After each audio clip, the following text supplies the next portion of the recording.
Good evening, everyone. Welcome back then to another LFM stream for round number 6 of the Case King Pro Series, where our drivers are going to be tackling the very tricky circuit of the Americas, and it is going to be a very exciting evening, I have no doubt. The Pro Series always puts on a spectacular show, and you combine that with a very technical circuit like COTA, where it can be so easy to get a drive-through penalty. The nature of this circuit, it encourages you to try to explore every ounce of track that you can get away with to really open up some of those corners, and as a result, sometimes drivers can push it a little bit too far, get themselves some warnings, and eventually a drive-through, and that can be absolutely massively costly to their hopes in this race, and maybe even in the long term as well, going forward in the championship. Last week, we were at the Mountain, of course, the infamous Mount Panorama circuit, where we saw drivers trying to tackle the Bathurst Australian outback as such, and it was Teemu Karppinen in the Lamborghini. The Lamborghini finally takes a victory here in the Pro Series. It's been a long time coming for that car, but the Evo 2 edition, especially with the slight overhaul late that we had before that race in 1.9.2, saw the Lamborghini be a very competitive car around that circuit, and the Finnish driver was absolutely pixel perfect around there, and he took his first victory in the Pro Series. Nicholas Huben took another very solid podium finish, consistently performing well so far this season and continuing to put himself in a very strong position in that Mercedes for the championship standings. And then Jade Hutchinson, the Canadian driver, did manage to close out the podium, although it was with a little bit of an incident with Valentin Barrier. He did get a penalty and consequently could only manage P3 in the end. But still, another good result for the Jean Alesi Esports Academy driver. Heading to COTA this evening, it's a little bit tricky to tell perhaps which cars are going to be on fine form. We managed to speak to Teemu last week and get a little bit of an insight into how he was perhaps feeling, and the Lamborghini, it has clearly been performing well. It's been a long time since the Lamborghini has really been in any sort of favourable light of the BOP, but it's got good power at this point in time, and it behaves pretty well, especially if we have some mixed conditions. We saw at Laguna Seca that car really come alive, so expect that car to be on some pretty decent pace. Then, of course, you've got the Porsche. Now, the Porsche used to be an absolute weapon around this circuit. Did struggle in the straights, but that's not really much in the way of a negative of the Porsche anymore. It may not have the greatest top speed, but it is not as far down on some of the other cars on the grid. So, you know, that big stretch all the way from turn 11 to turn 12 isn't going to be hampering that car as much as we have previously seen in ACC. So expect that car to be quick. The Ferraris, it's tricky to tell. I imagine that they're going to be very quick in Sector 1, where they can really exploit the almost prototype-like nature we've seen of them, and also being able to nurture their tyres perhaps a little bit better than other cars. But some of these straight-line sections, a Ferrari is a little bit down on pace in terms of top end, more so than we're used to seeing. And having, you know, done a little bit of background work and looking at the likes of Jardier talking about this car, it seems to be that the top speed really only actually has a kind of a favourable position once you start to go really, really low on the wing. And the problem with that is that, of course, somewhere like COTA, you may have that big back stretch where you want to maximise the straight line speed, but that whole sequence down from the exit of turn 1 all the way until the exit of turn 9 is so much dependent on downforce in the final sector as well. Let's take a little bit of a look through this 20-turn circuit of glory, and you climb up towards the hairpin, very wide part of the circuit. You'll see a lot of side-by-side action there, particularly on the first lap, and it can get a little bit hairy. Now down into this almost Silverstone-esque style-inspired section of the S's through 3, 4, 5, and 6, and then kind of opening up the pacing, almost a bit similar to the S's at Suzuka, actually. Then you start to make your way further down the hill through the kink of turn 10, easy flat through there. Tricky braking zone, an important part of the circuit as well at turn 11, because you want to set up this exit all the way down this back stretch. Arguably the #1 overtaking opportunity, making use of the slipstream all the way down towards turn 12.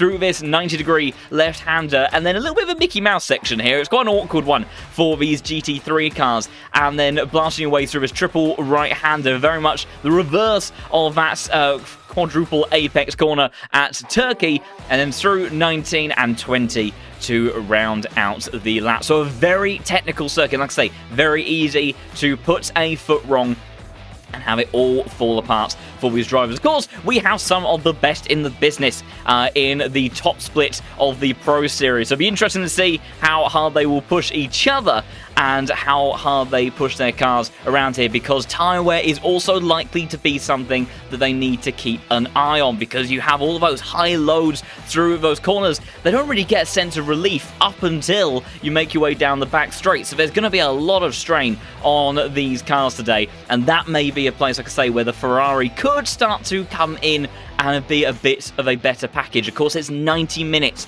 of racing. We have had hour-long races for the last couple of rounds, and now we're back to an hour and a half, and that does put additional strain on the importance of fuel consumption in terms of how much you can get away with putting in the car to get you through the stint, and also then the consequences that that has, along with the longer time that these drivers will be putting the load through the tyres before they get a fresh set of boots on the cars at the compulsory pit stop here in the Pro Series, and whether or not that starts to bring those other cars into a favourable position, excuse me, we shall have to wait and see. In terms of the championship, like I say, Nicholas Huben has had a very, very consistent season so far and finds himself at the top of the standing, sitting very nicely in his Unicorns of Love Mercedes, and has done a stellar job so far this season, ahead of Grantis Korekis and Jade Hutchinson in the Lamborghini. Of course, the point systems in the Pro Series have changed somewhat from previous iterations. There is now fixed points totals for the finishing positions, rather than the scaled field that we had over the previous iterations. So maximum points that can be taken away is 1,400. Currently, only double winner so far this season is Grantis Korekis in that P2 spot. But a little bit of inconsistency at the first and fourth rounds have plagued his championship somewhat, and actually finds himself about 250 points adrift of Nicholas Huben. So work to be done, and in hot pursuit, the ever-consistent Lamborghini driver of Hutchinson, the Canadian, looking for his first victory as well. I imagine with the way that BOP has changed, that the Jean Alesi esports driver will certainly be looking to mount a challenge over the rest of this championship. So very tight at the tippy-top part of the standings, and I imagine that it's going to be very much along the lines of what we have today. Server should be open now for our drivers to get a little bit of practice in, so we will make our way in and then see how they are getting on when they try to dial in their setups for the last time before we get going into qualifying. And then, of course, our 90-minute race.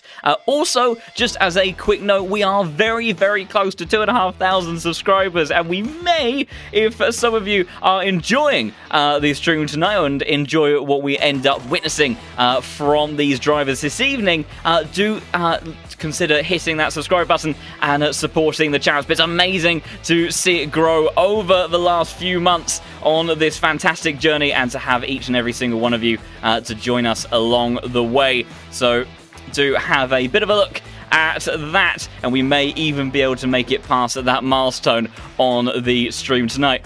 Just getting things set up in the background, and I will say we have some pretty interesting track conditions going on at the moment. Not to spoil things too much, but I imagine that the drivers could potentially be in with a little bit of a hard time, and it's going to be very interesting to see what they end up making from the circuit this evening. If they didn't have enough challenges already, there may be some extra ones that they will be facing. So let's have a little bit of a look at our drivers and see how they are getting on for this evening. And as you may be able to tell from this practice session, it's a little bit on the damp side. So you would assume we made our way to the land of Silverstone for this, because it is very, very wet. And you can see Correct is already aquaplaning, trying to get the car stopped towards turn 12. And this is very near to flooded conditions. Of course, this is practice, so we'll have to see how these conditions maybe transfer or maybe don't to the next sessions. But it certainly could be playing havoc for some of these drivers indeed. The overlay will sort itself out a little bit when we get into the main qualifying session.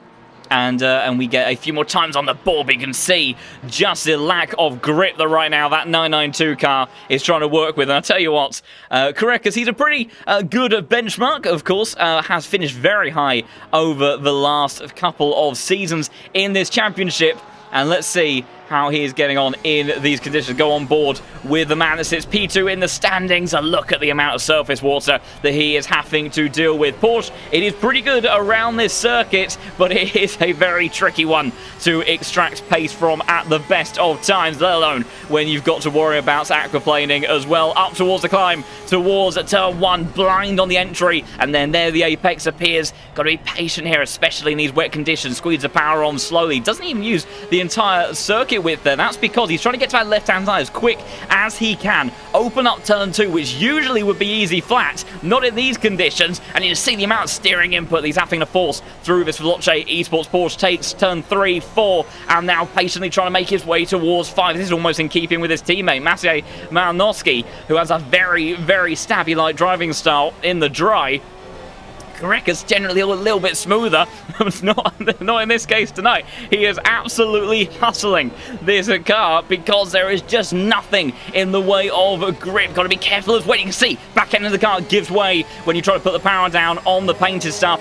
And now even getting a little bit brave, I'm sure he will keep it on the tarmac on the entry to the braking zone. Otherwise, he will lock up on the entry, I would imagine. Try to get a good exit out of here. Very nicely done. Of course, the Porsche good on the traction and acceleration. We'll see how he fares on the braking zone towards turn 12 this time around. Of course, it was a little bit tricky previously for him, as he did have a little bit of a lockup. Yellow flag out for Steckenberger further down the order. How does Korekis fare? It was a little bit deep, but definitely better than the previous attempts. Now into the Mickey Mouse section of the circuit, turn 13. You need patience here in the dry. I think you need patience of a saint in these wet conditions. See Korekis eager to get on the throttle, back end of the car, stepping out just a little bit, and then just almost just waiting an eternity to try to get the car around the apex, open up this quadruple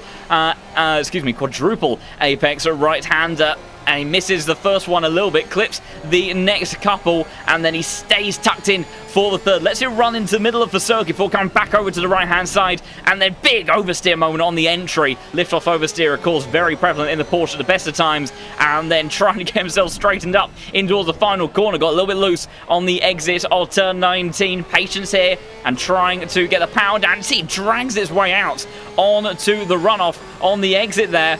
And as he crosses the line, I think he may have actually invalidated that lap somewhere along the way, because that did not end up registering for Korekis. But for reference, it was a 2:22. Current fastest registered lap on the circuit goes to Manuel Fuchs, another one of the Porsche drivers, on a 2:22.0, a full 1.4 seconds ahead of Clifford in the Lamborghini with number 31 car, and Matteo Noldi in the number 26, currently going into P2. So just about 2.5 minutes left of this session to go.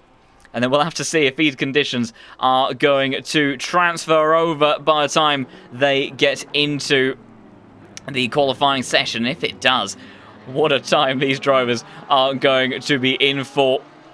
I said it was drive-through central around here at COTA at the best of times, let alone when you're trying to contest with these sorts of conditions. Good lap so far from Manuel Fuchs, settling into a nice groove. 0.6 of a second up on his previous lap time. So are the likes, actually, of Noldi and Clifford. So I have to see what they can do when they round out this lap.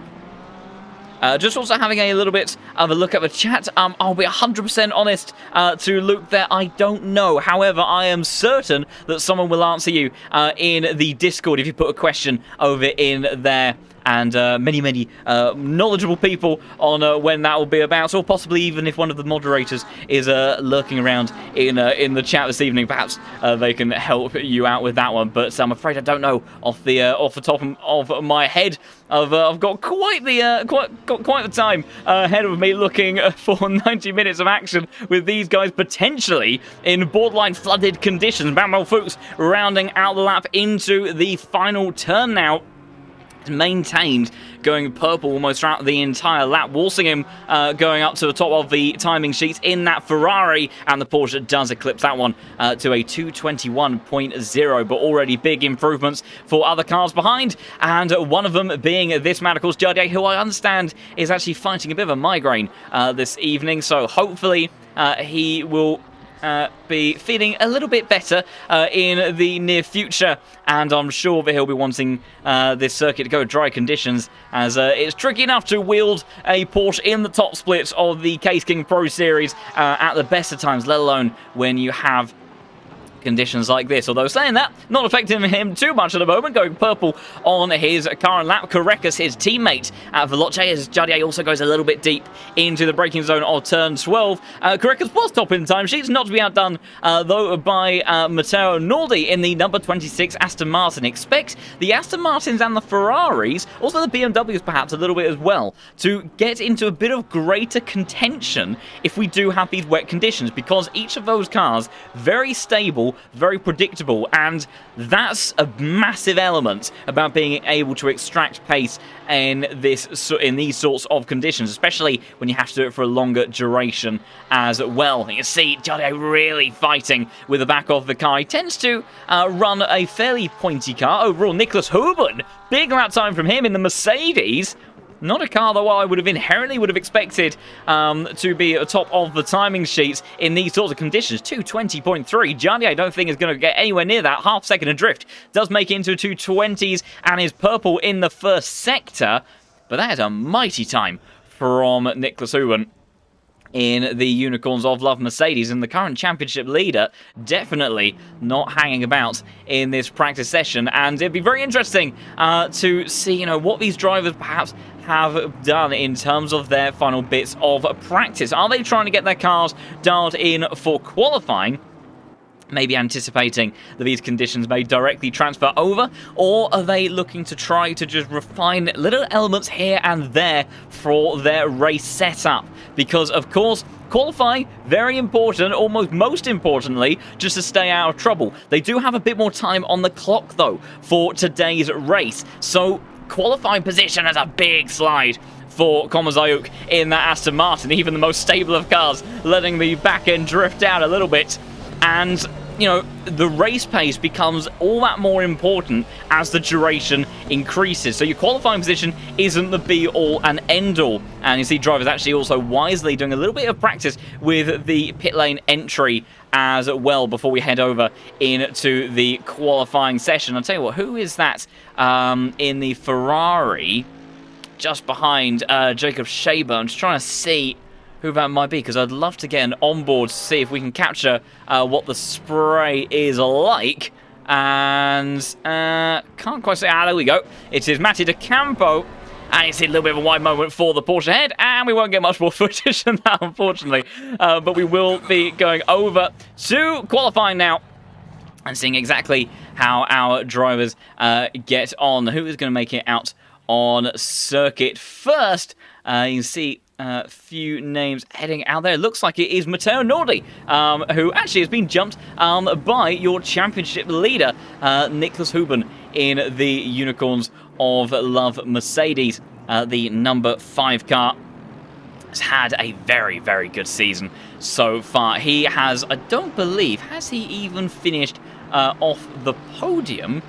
Just having a little bit of a look at his track record so far. I think he may have finished in, 4th and 5th. I think he has had a 4th and a 5th place on his tally as well. But ultimately speaking, he has scored very, very close to the maximum points yield from each race, but he is still waiting for that first victory. Is a previous race winner, I do believe, in a previous season, maybe something like Season 7 from the Pro Series, back, I believe, when he was driving the Audi for the GTWR Academy, if memory serves correct. But now, returning to the Unicorns of Love lineup, who are quite the specialist in the Mercedes car. It'd be really interesting to see what the German driver is able to extract from this one. You see everybody coming through turn 11. Beautiful shot there, and also very evidently, the wet weather has continued. And I tell you what, 10 minutes time,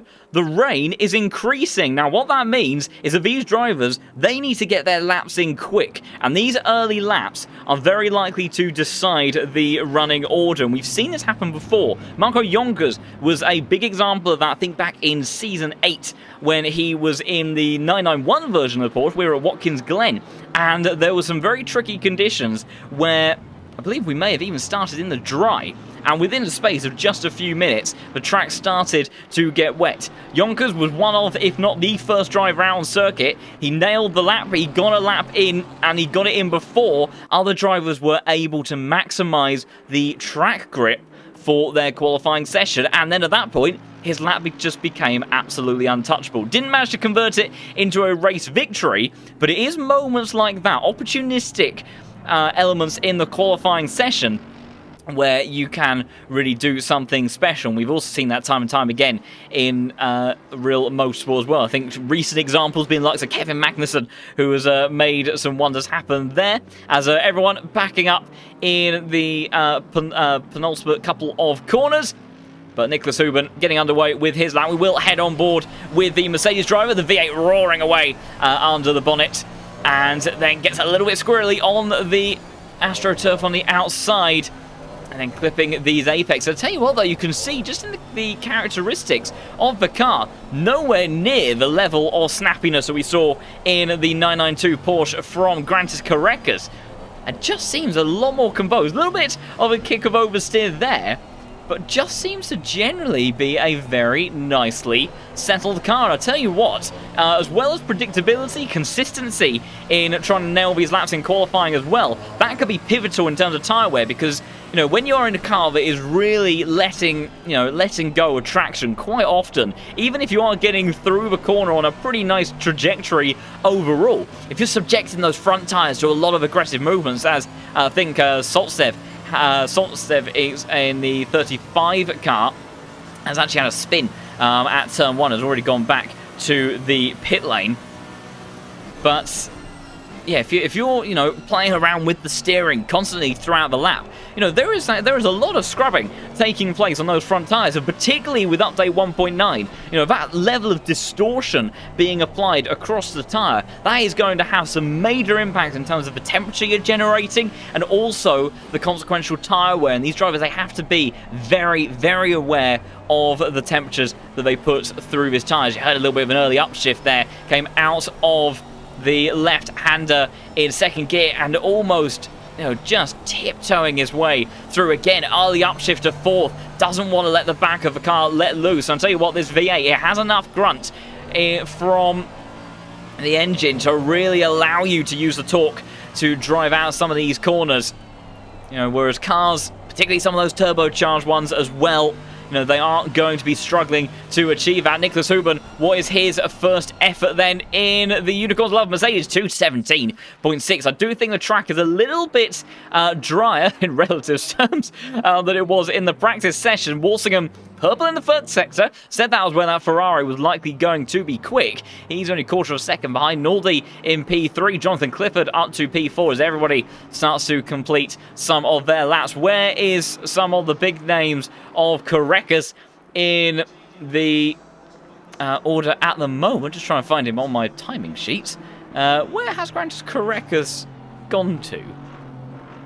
I'm just trying to find... There he is. I knew he was still in the server. Number 1 car making his way through penultimate corner. For those who may be new to the LFM system, so the number plates are very much based on the relative elo of each driver in the server to one another. And so Granted Cricus is the number 1 driver in the server and also is the number 1 driver on the LFM platform. And that's not any good at all. He must have invalidated his lap. He did a 2:17.7, so it was a pretty good lap time. Marco Bischoff up to the top of the timing sheets in the K. Kramer Racing Esports car. 2/10 up. I tell you what, though, Jardier is absolutely flying on his lap. He's already found half a second in a Stroza in the number 17 Yassi Esports car, the man from Chile. Fantastic lap from him, and no reader. All these Porsches are absolutely taking over the top spots at the moment. 2 purple sectors there from the number 13 car. Very, very nice lap.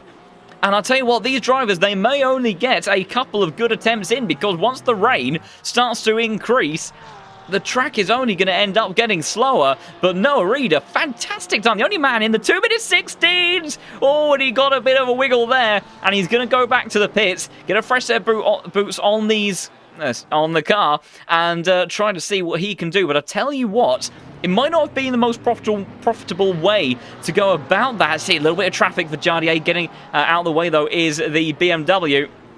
Because bearing in mind, it takes longer for these tyres to generate temperature now. Now, admittedly, in qualifying, they might be able to play around with their setups, close those brake ducts a little bit so they generate that temperature a bit more quickly. But...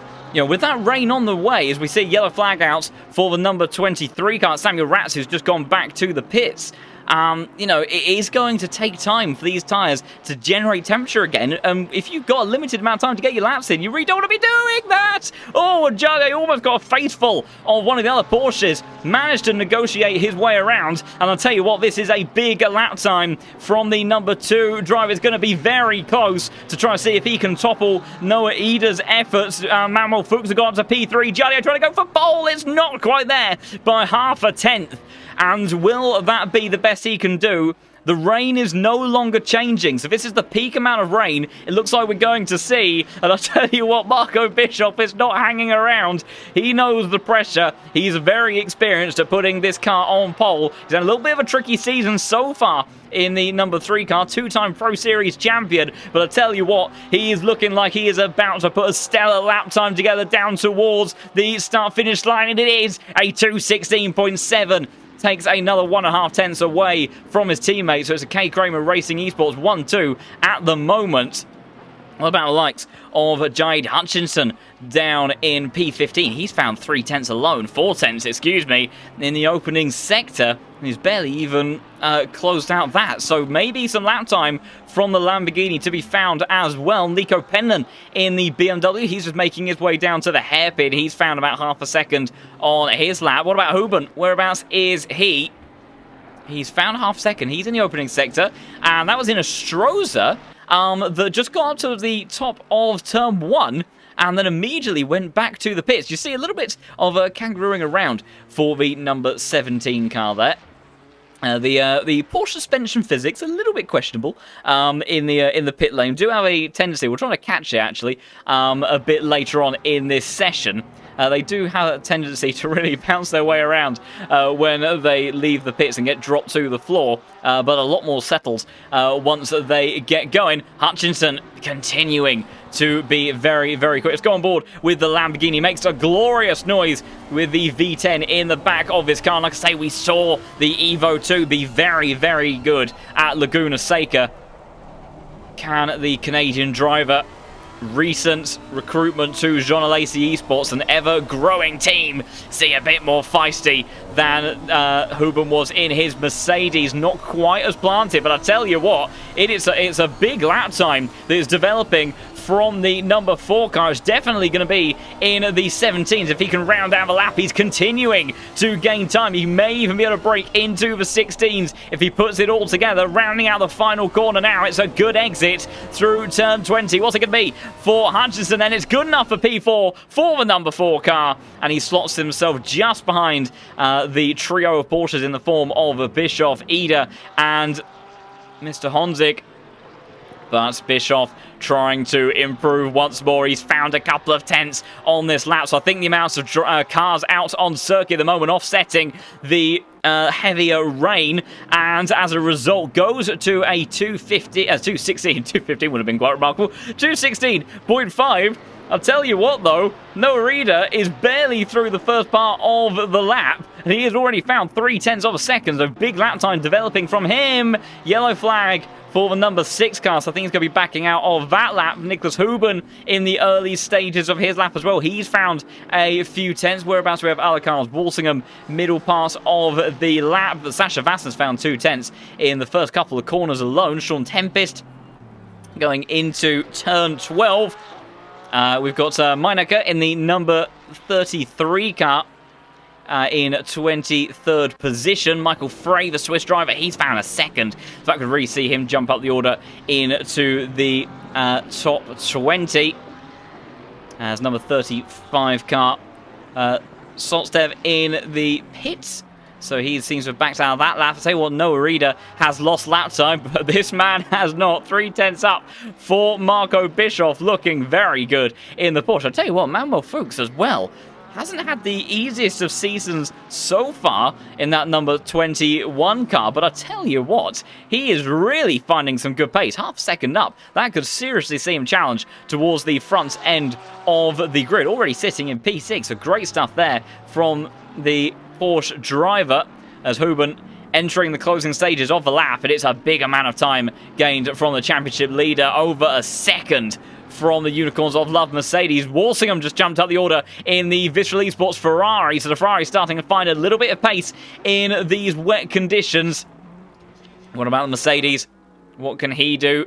Entering the final couple of corners in the lap, he's found a second, and that would see him very much looking towards the front row of the grid, although Jardier has found some time as well, so is his teammate Inestroza, so very much all still jostling for position. Huberno rounds out the final quarter, and he is going to go up to P2 for the time being. And it's the same time as Marco Bischoff, but Granted Correca says, I'll have pole, thank you very much. And Marco Bischoff says no, and absolutely wipes the floor with the times coming in at 2:16.1. I made the mistake of saying a 2:15 earlier, and now that actually seems like it's in the realms of possibility. So the track is getting faster, but that will be the last lap from Marco Bischoff. Jardier, he's about to cross time beam now, goes up into P3, whereas on these other cars, no Reader, he has only managed to find a couple of tenths on this lap, although he is actually in the first sector, excuse me, I thought he was coming towards turn 20 then. Manuel Fuchs, he's found some time as well.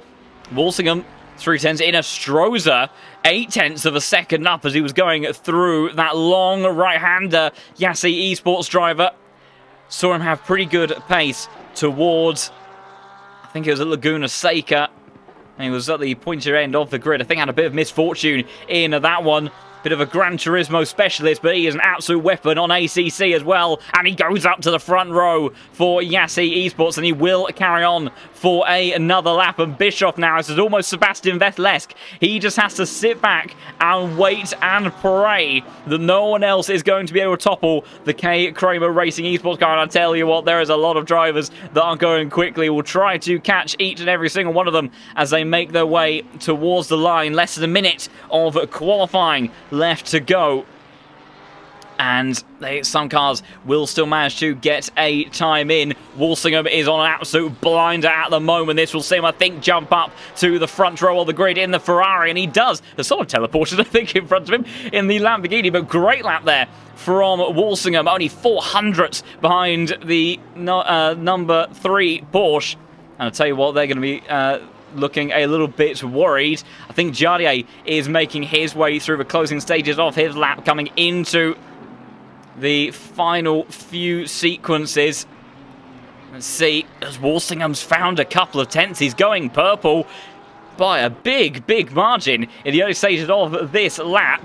We'll have to see if he can maintain that one to the end. Oh, that's a big kick of oversteer from Jardier then as he tries to wring the neck out of the 992 Porsche. Has been a big name in this championship has put in championship challenges for 2 seasons in a row, where Marco Bischoff was the driver that came out on top, finding his form in the Porsche. Is it going to be good enough for pole? And the answer is no. He splits the Ferrari and the Porsche, but Walsingham is absolutely flying. Half a second up at the early stage of the lap. No reader behind, went a little bit deep into the hairpin. No further improvements. Lost a little bit of time that he'd already gained in the lap, but still 2/10 up on his personal best. Hubens found a chunk in the opening sector as well, so this is far from over. Komazayuk in the closing stages, and Hutchinson, yellow flag for him, only good enough for P11. Valentin Barrier, I think the lead of the Lamborghinis, finds himself in a P9, so maybe the Lamborghini's not performing in the way that we would have necessarily anticipated. Who's coming towards the line now? We've got Sean Tempest in the number 16 BMW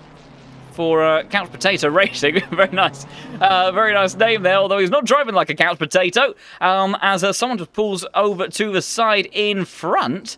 And Sean Tempest is going to do the same. How curious with that one. As our drivers are rounding out the lap, but I do need to keep an eye on this man. He is half a second up, and this is looking like an absolutely titanic lap time. Cam Walsingham, I think, has only ever had 1 pole position in the Pro Series to his name for Visceral Esports, heading towards the time. Big B, but it's a massive lap time, a 2:15.7, and he shows the rest of the field that Ferrari, it does have some pace in the rain. No reader, only good enough for P4 in the end, so Marco Bischoff won't make it another pole position. Matteo Noldi is going very quickly. The Frenchman trying to see what he can extract out of the number 26 Aston Martin. He goes up in towards P9.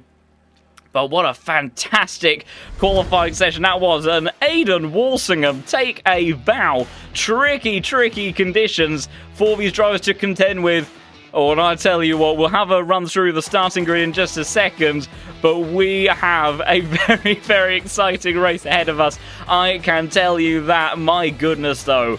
What a session, and Bischoff's time looked insurmountable in the closing stages, but Walsingham was having absolutely none of it and put an absolutely stellar lap time together there from the number 12 Ferrari driver, and his first pole position in the Ferrari. Not his first pole position in the Pro Series, but what a way to do it. Fantastic stuff there from the British driver. We'll have a look through the grid in just a second. Again, a little bit of a reminder, unfortunately, the custom cameras that we would tend to use for the starting grid don't quite work at the moment in this build of the game, so I have to go for a bit of more of a conventional view on this, but we will have a look at our starting order in just a moment and see exactly what we are going to be facing for today. So Aidan Walsingham, amazing session from the British driver, starts at the front of the grid, and what a better view into turn 1.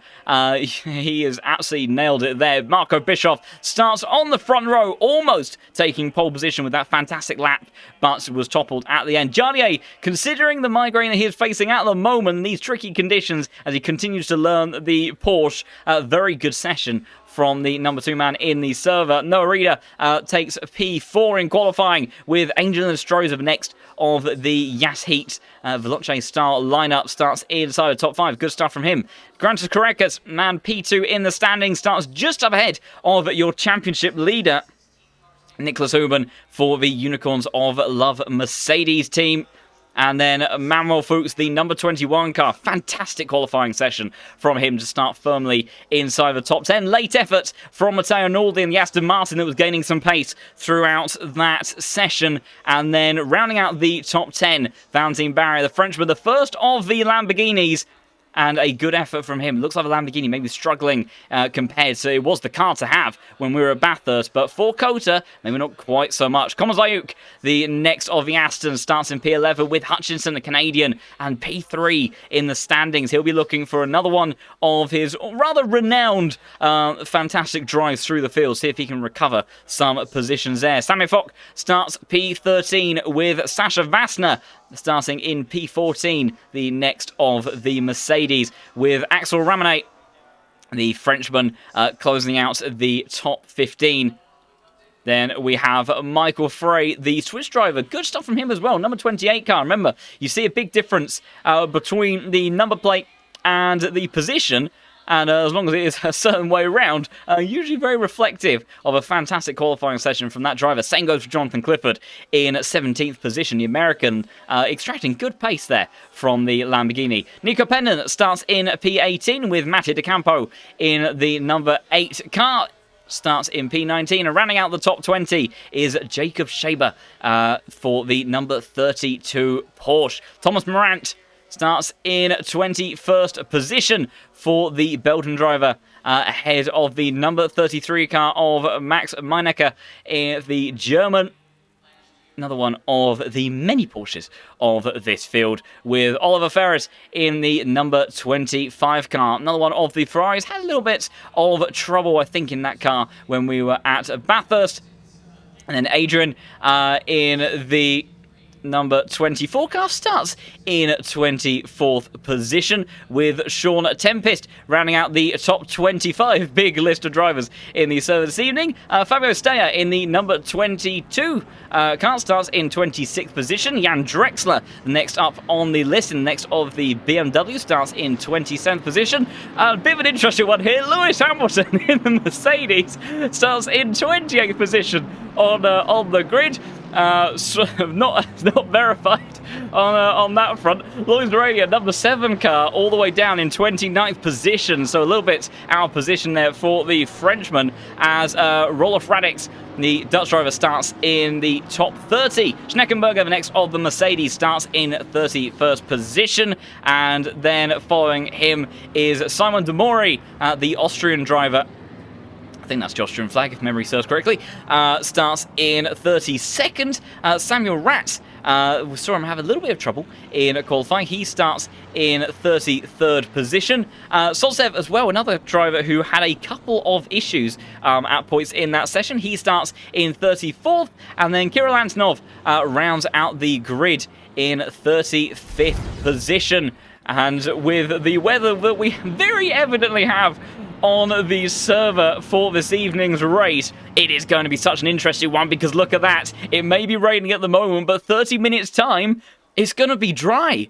So I am so intrigued to see what these drivers may have done in strategy, because the rain is already lessening in 10 minutes time. So do you risk starting on dry tyres? We saw this all take place at Laguna Seca before, because remember, their compulsory pit stop in this race has to be in the pit window, and that isn't going to come around for around the next 45 minutes.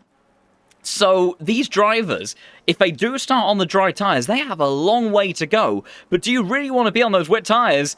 As you see, Manuel Fuchs getting over onto the sort of the higher level of surface water on the circuit. Is that an indication of someone trying to keep their tyres cool already? We'll have to wait and see.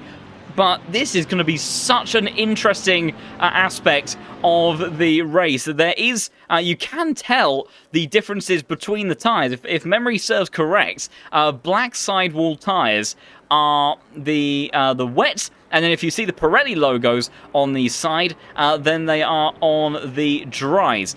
Some of these cameras will work, some of them won't. I think Nicholas Huben may be the first one on circuit. So there you go. We can see, so based on that, on Huben's car, we have the the wet tyres on board the Mercedes. What about Komzook in the Aston Martin?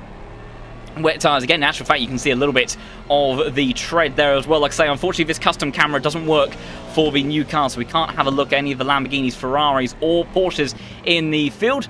Looks like same story for Sasha Vassen. So it does look like, generally speaking, everyone, as far as we can tell, has gone for the wet tyres. But whether or not there is anybody in this field that is going to take that gamble and start on the dries, we'll have to wait and see, because if it were to dry up in 15 minutes time, something like that, will that be a short enough stint of rain to offset the extra pit stop that these drivers are going to have to take if they are looking to go to the dries before that pit stop window. It's going to be a very interesting race indeed. If qualifying was anything to go by, we have 90 minutes of incredible action here for round 6 of the Pro Series. Walsingham, can he convert pole position this time around into a race win as they wait for the lights to go? We'll have to wait and see.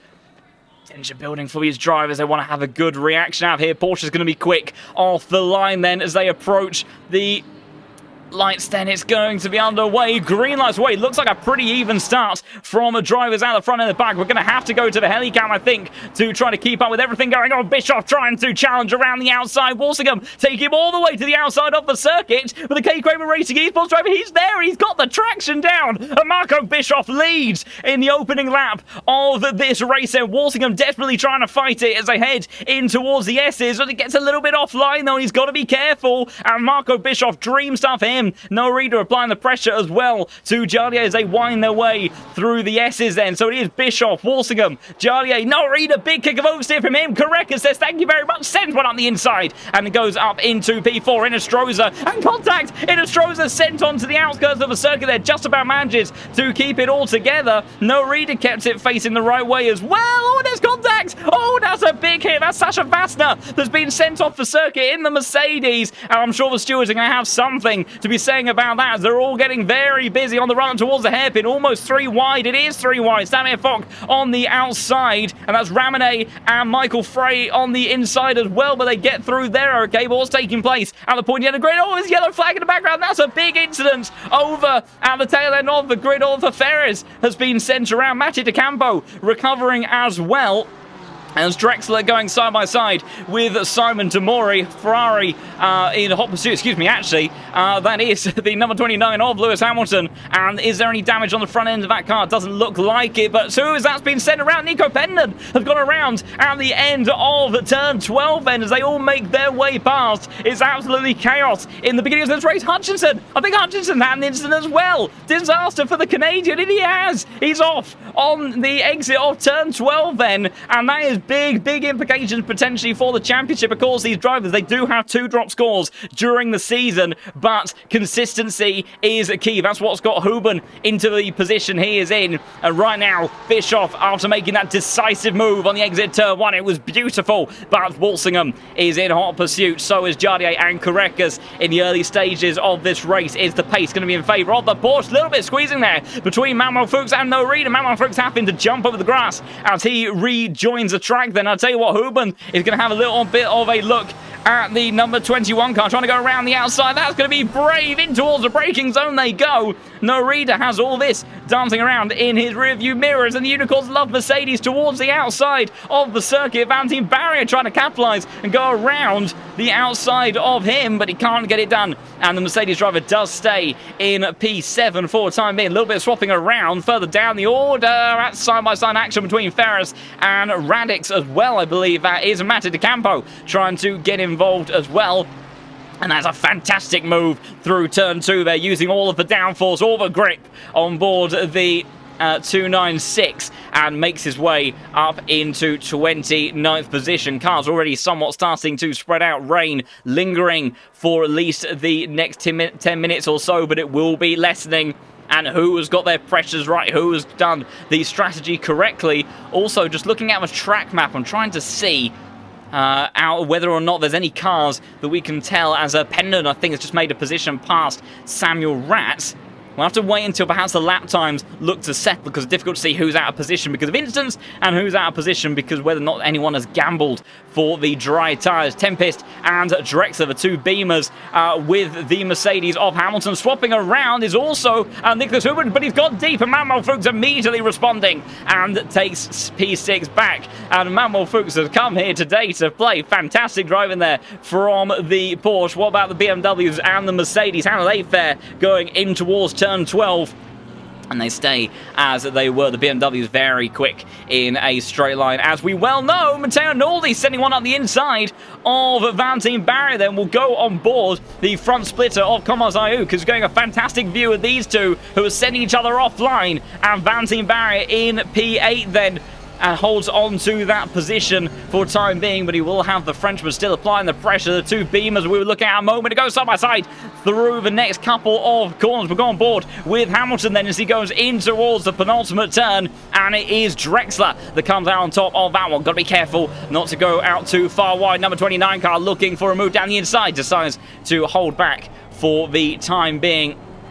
Whether or not he'll have an opportunity towards turn 1, we'll have to wait and see. How are things faring at the front of the field? Bit of a queue behind Noah Eder, but they all maintain position. Number 24 car trying to make a move on Meinecker in for P16. Can't get it done. What about this trio? As that was summoned to Mori, going very wide. Nico Pennon says thank you very much and takes a position up into 23rd place for the Finnish driver in the BMW, as gaps in certain parts of the field start to somewhat settle down. I'll tell you what though, Matteo Naldi applying the pressure still to Valentin Barrier, and we were trying to get an indication earlier of what it was like to follow in these rainy conditions. Well, here's our answer. On board with the Frenchman then in the BF Racing Aston. And he's got good pace down towards turn 11. Got to be careful under braking. That was wide from Valentin there, but he does get a good exit. Hamilton sent one up the inside of Meinecker towards the hairpin, I do believe. As, excuse me, actually getting a little bit confused there. As, oh, there's contact as well with Sean Tempest. He's been tackled around by Simon Demori, and has just about managed to keep it going, but swapping of positions further down the order. Got number 24 and 33 still scrapping, and Valentin Barrier having to hold the Aston Martin of Naldi back as well. It's all kicking off at every part of the field. White flags ablaze from certain drivers, but I don't think too much in the way of instant swapping of position though between Vassner and Thomas Morantz down the back stretch, and a bit of contact as Vassner tries to recover his way through the field, gets tagged. Ferris trying to go around the outside now, as Thomas Morantz also getting involved in a scrap with Matty De Campo now, but the Mercedes will come out on top. What about Morantz versus De Campo? It's a big move down the inside. Hutchinson's gone around again. Hutchinson has gone around again at the tail end of turn 12. What on earth has happened to the man that is P3 in the standings? I'll try to see if we can catch a replay of what's taken place there for Hutchinson. I'm trying to catch the car, and it's not letting me view him now because I think he must have left the server. So that's disappointment for him. It was also kicking off up further up the field between Hamilton and Pennon. I'm trying to see if we can catch anything that took place between those two, but I think we might have unfortunately missed the tail end of it. Hutchinson does still seem to be in the server, technically speaking, but I can't seem to grab an onboard from the Jean Alesi Esports Lamborghini. So I think he has indeed left the server, as Inestrosa and Michael Frey swapping positions as the Chilean driver looks trying to recover those positions after that little bit of contact earlier on at the top of the grid at the moment, though. Marco Bischoff still holding on to that first place, and there you go. That's what's happening in terms of the rain. So we'll be going to light rain in about 10 minutes time. Big dive from Korekas towards turn 11 then on his teammate. No love lost between those two. He's got a championship to win, and Jardier unable to respond on the entry there. It was a big send from the Lithuanian driver, but he made it stick beautifully. But now he's got the Porsche, the Veloce symbol Porsche Jardier community car in hot pursuit in the slipstream. Frey and Ramone swapping around as well further down the order. Jardier, has he got the confidence and the brakes? We saw both of these cars lock up in qualifying in towards turn 12, but they stay as they were this time around. What about Meinecker versus the number 24 car of Adrian? We've also got Frey and Ramone swapping positions as well, and Meinecker unable to get the job done in that occasion. Frey versus Ramone though in towards that corner. Oh, I thought there was going to be contact there between the Aston Martin and the rear diffuser of the Porsche, but they managed to all keep it just about pointing in the right direction in the end. And it's been kicking off further down the order as well. De Campo versus Ferris now. The two Ferraris side by side as they head through turn 13. I think Samuel Rat's got a little bit bumped out of all of this as well. The Italian trying to find a move down the inside. Can't make that one stick. White flag out for Antonov. Can't say anything too alarming for him, as Pennon, as Drexler just drops a place there, as has Ramone to Frey. It's all kicking off between these cars. Shaber's just got a move done over Meinecker, I think, who has just dropped a little bit back through that final sequence of corners. And the German driver manages to get himself up into P16. As we'll see, gaps further up the order, fairly stable. Closest one right now between Noah Rieder and Niklas Huben. And we'll also just have a little bit of a look. Let's see how they have fared on the opening lap of this race. Biggest movers on the grid. Drexler, Hamilton, Demori, 8 positions up for him. And just having a bit of a look.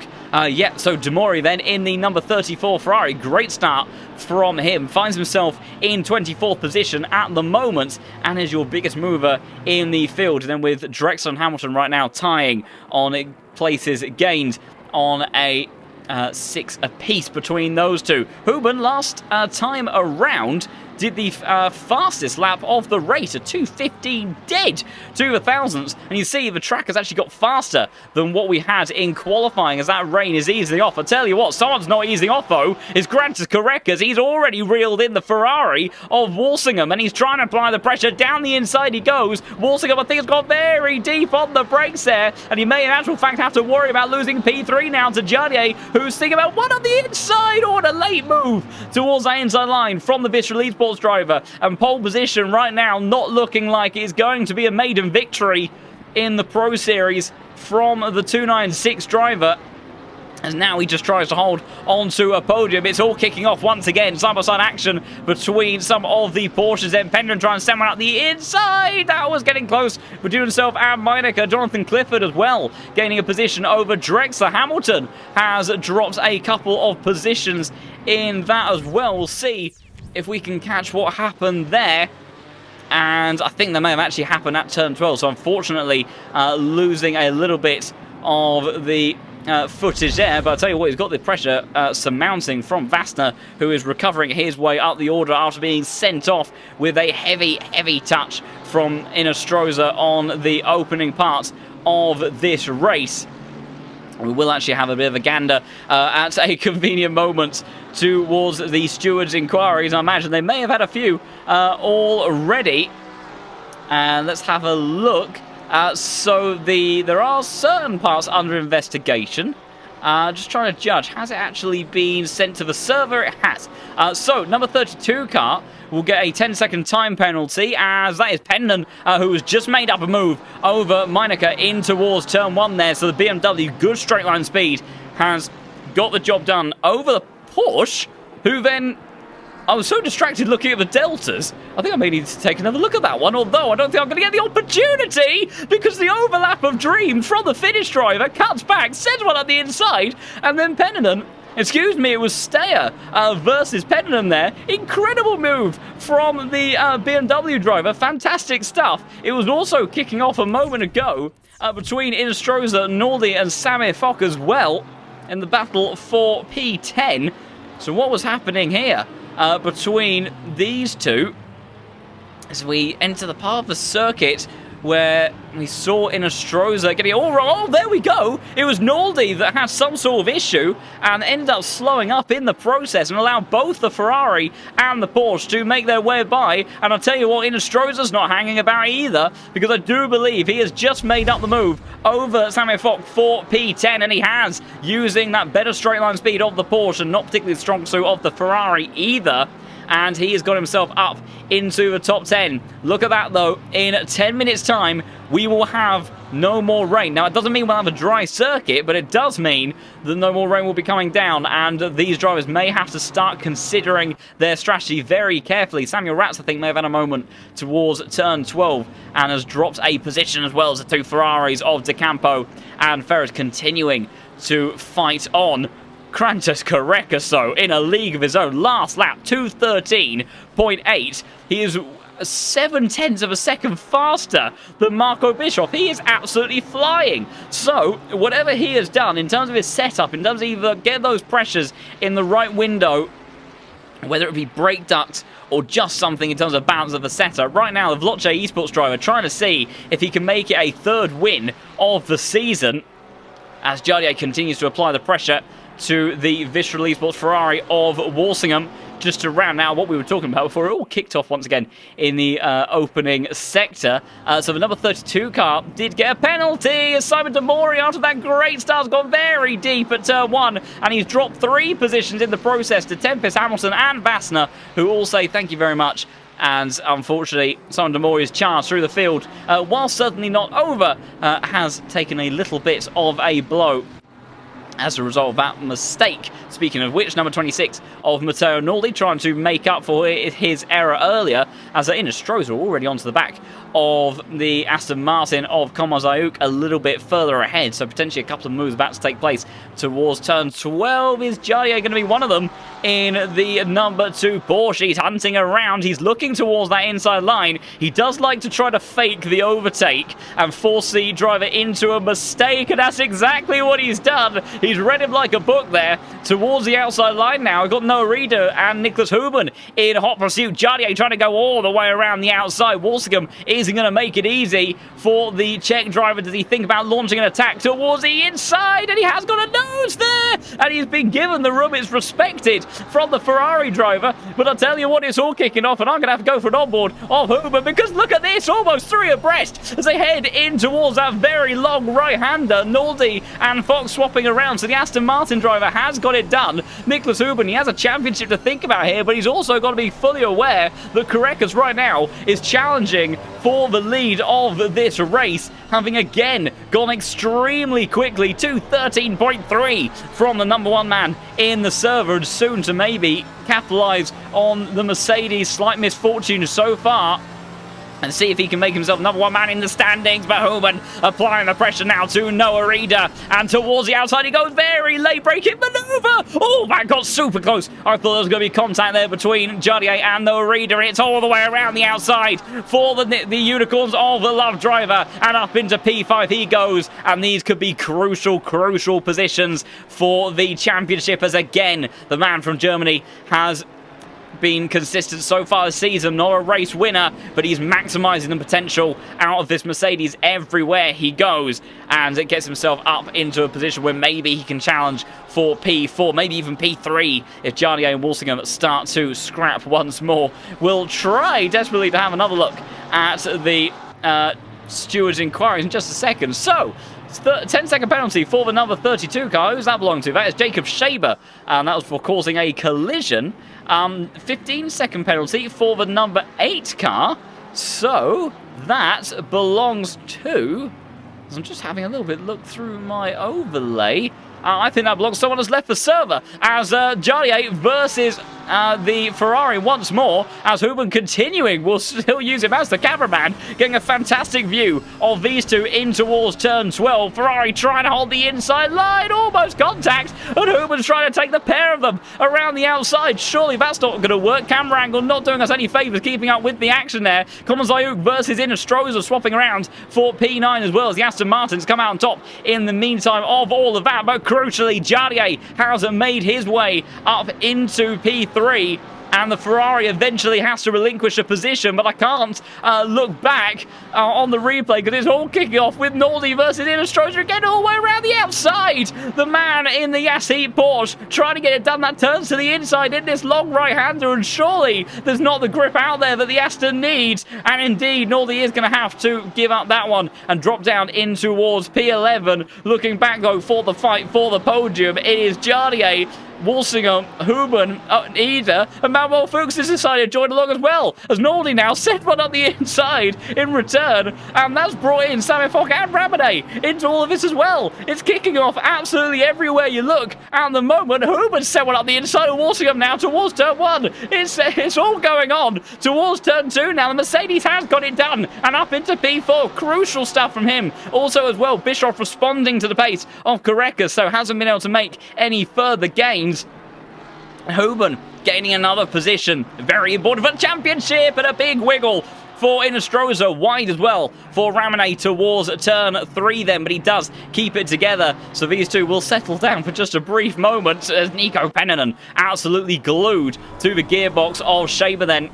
Of course, Shaber does have a penalty, 10 seconds that he will take in the pits, so he will drop down the order And the BMW we know is very, very quick in a straight line. So I have to see if he can maybe make a move down towards turn 12. Jardier has got a bit of a shift on, and also that battling with Huben. And Walsingham has allowed the Porsche driver to escape. And I tell you what, the Ferrari already going into the clutches of the Porsche of Noah Reader. Same goes for your race leaders as well. But I think this is the closer fight right now. Noah Reader in the second of the 2K Kramer Racing Esports car, trying to go all the way around the outside of the Vitral Esports driver. Can't get it done in towards turn 12. Did he think about sending one up the inside of turn 13? No, he chooses the outside instead. Camera car Huben is back on a mission again. We'll look on board the rear diffuse. You can see Ida trying to hold one up the inside. We saw Jardier do it there before, and he's trying to take a leaf out of his book. Beautiful send up the inside, and a little bit of contact on the exit. Oh, it's a bit more than a little. And I'll tell you what, Fuchs are trying to see if he can take the pair of them and get himself into the top 5. What a race it would be for him. Big slide from Walsingham. Barely manages to keep it together and almost gets rear-ended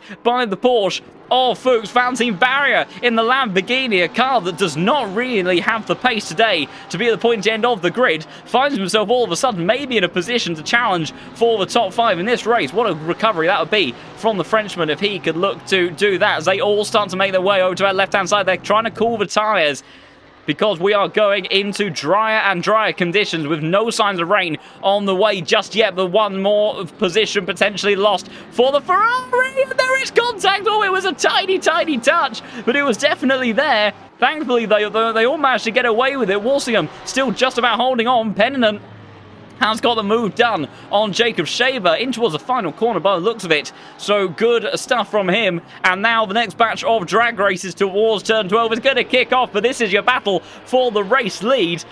And the number 8 car in the server, I haven't been able to track down who that was, just on a couple of other little updates. Number 20 car has had 2 different 5-second penalties. Simon Demori has dropped position. Oh, that's Hamilton that's gone around on the exit of turn 1. What has happened there? We'll try to see if we can catch that one. He was already around. And Simon Demori, I think, maybe had to go wide to take evasive action. So I think there was other contacts that led to that unfortunately we haven't been able to catch. As what is going on at the front end of the field, someone else has gone around. That's the number 28 car, as Carreras was looking up the inside there for a moment, couldn't get it done. And it's Michael Frey that's gone around. Michael Frey, the Swiss driver, is around on the exit of the S's there. Do I dare try to go for a replay? I don't think I can, because there's other stuff kicking off as well. Inostroza versus Naldi. These two have already been scrapping somewhat a bit down towards turn 12. The Swiss driver, though, still facing the wrong way at the top of the hill.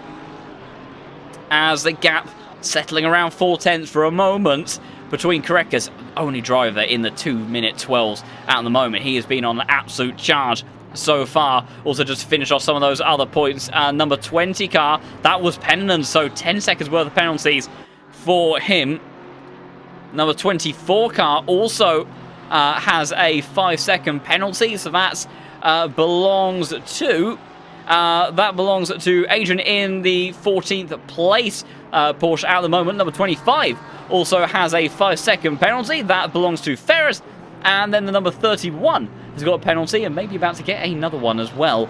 And unfortunately, that is Jonathan Clifford, the American home circuit, of course, for him and the Lamborghini driver not having the easiest of days, but it looks of it from the steward's perspective. So, there's a flashing of lights there from Huben.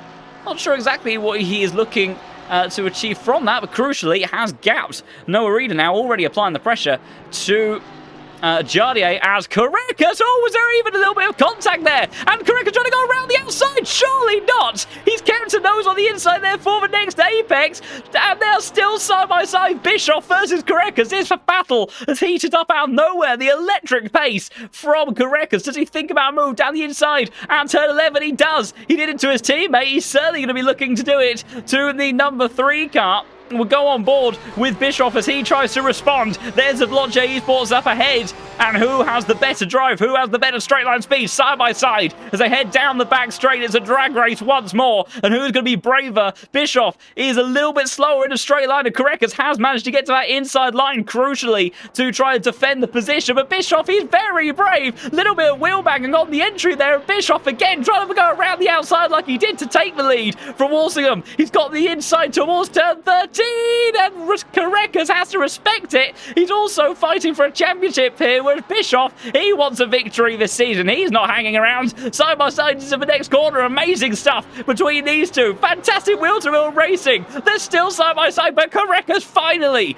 gets the move done and breathes a sigh of relief. And Carreras, for the first time this race, goes into the lead as we enter this very, very tricky transitional part of the weather. And Carreras, with the rate at which he has been going, surely will look to open up that gap. Meanwhile, Sasha Vassner and Sean Tempest just swap positions. I think the BMW coming out on top as Schneckenberger just seemed to drop a position to the the Porsche of Michael Frey a moment ago. De Campo versus Tempest now through that very squiggly section of the circuit.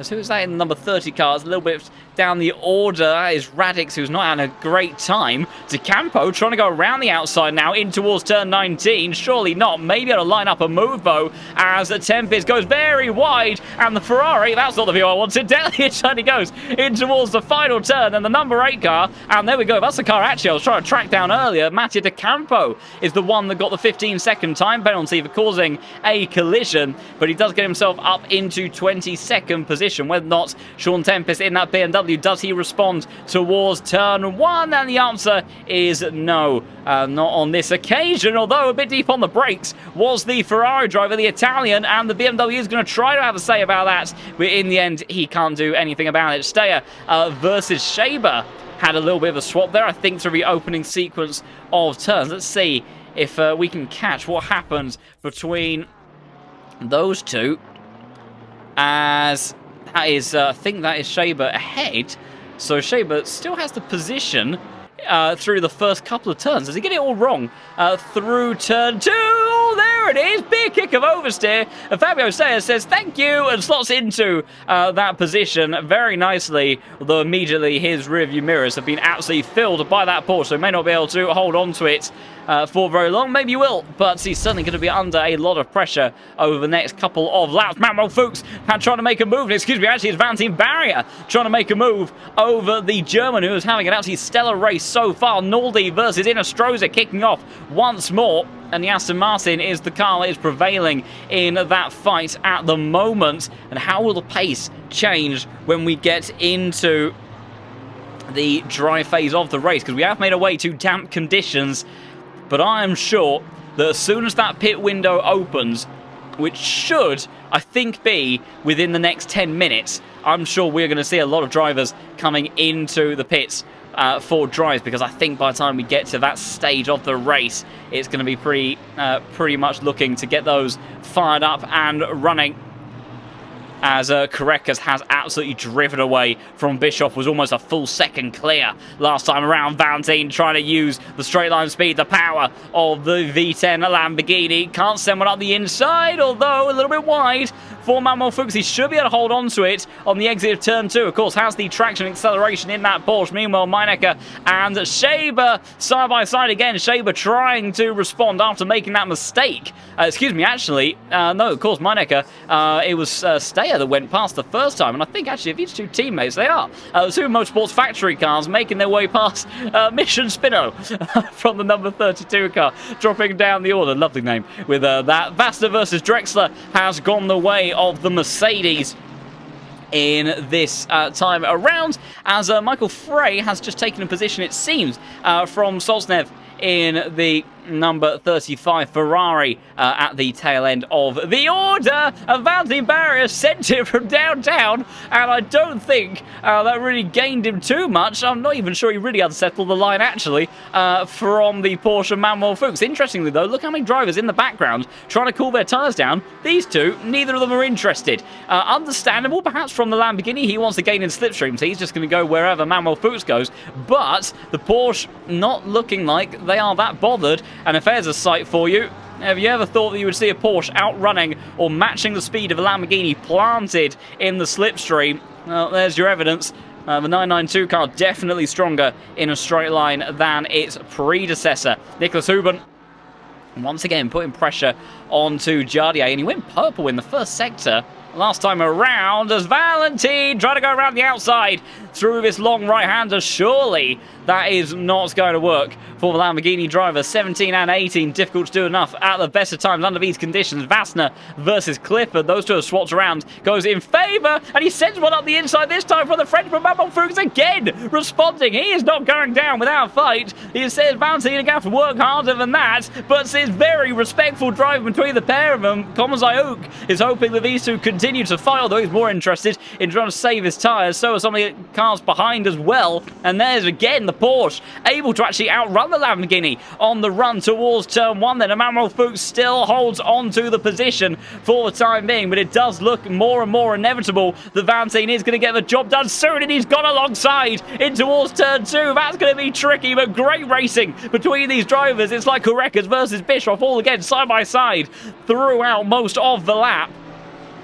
But they stay as they were, Porsche ahead of the Lamborghini, and surely next opportunity will be the run towards turn 12, although we've already seen quite the send from Valentine just a moment ago. Also, speaking of moments ago, 5-second penalty for the number 29 car, and that has gone to Lewis Hamilton, who is down in 27th position. And Valentine sending one up the inside of Manuel Fuchs. It's a bit more of a controlled lunge this time, although sends the Porsche out onto the rumble strips on the outside. Then Komazayuk is getting a bit of close tension with this one now. So is Nicholas Hubum, who may finally be able to get himself up onto the podium. But what a drive it would be from the Unicorns of Love Mercedes if he could do that. And I think he's got the job done. Jardier, nothing that he can respond with, and he gets that move done, and Valentine able to gap on that back straight as Komazayuk goes straight on. Oh, and almost loses it entirely. That's why you don't slam the throttle on the painted stuff. Adina Stroza capitalizes on a wide moment from the Aston Martin. They're still side by side. Let's see if we can go on board with the front end of the Norley. Expect to see a Porsche. There he is in a Stroza, and there's the Ferrari of Samir Fox. Seeing just a glimpse of him in that left wing mirror. The Porsche has got in front though. Also look at the surface of the track. Barely a glossy sheen to it, so that is how close we are. We are now in greasy conditions, so it is definitely going to be dry running by the time we get to these pit stops. But Matteo Naldi does have to concede and go down to P11, and I'm not sure this time around he is going to be able to respond. What about Jardier though? Looking towards that inside line, also trying to cool his tyres. Can he do anything about the Unicorns of Love Mercedes? He can't, but I tell you what, someone might be able to do something when they come into our camera shots. Drexler versus De Campo.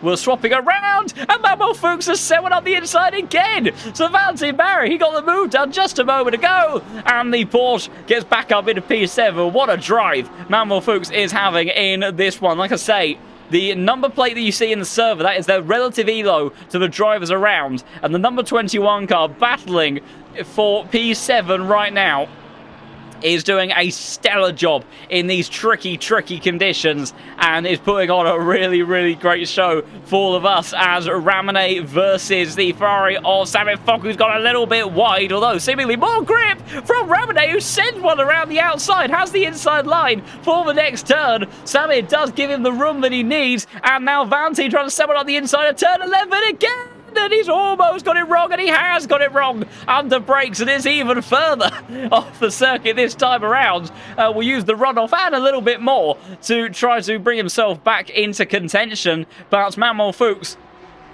not falling for the big dive, and just opens up the door, lets the Lamborghini breeze on by, and then takes the move back. And this time the Frenchman unable to respond down this next trail, though a little bit deep under brakes for Manuel Fuchs. Valentine, he is going to switch back towards the inside line. You can't give him opportunities like that, Manuel, because he will go for each and every single one of them, but he can't do anything about the acceleration, the agility of the Porsche in this final sector. And again, deep under brakes from Manuel Fuchs.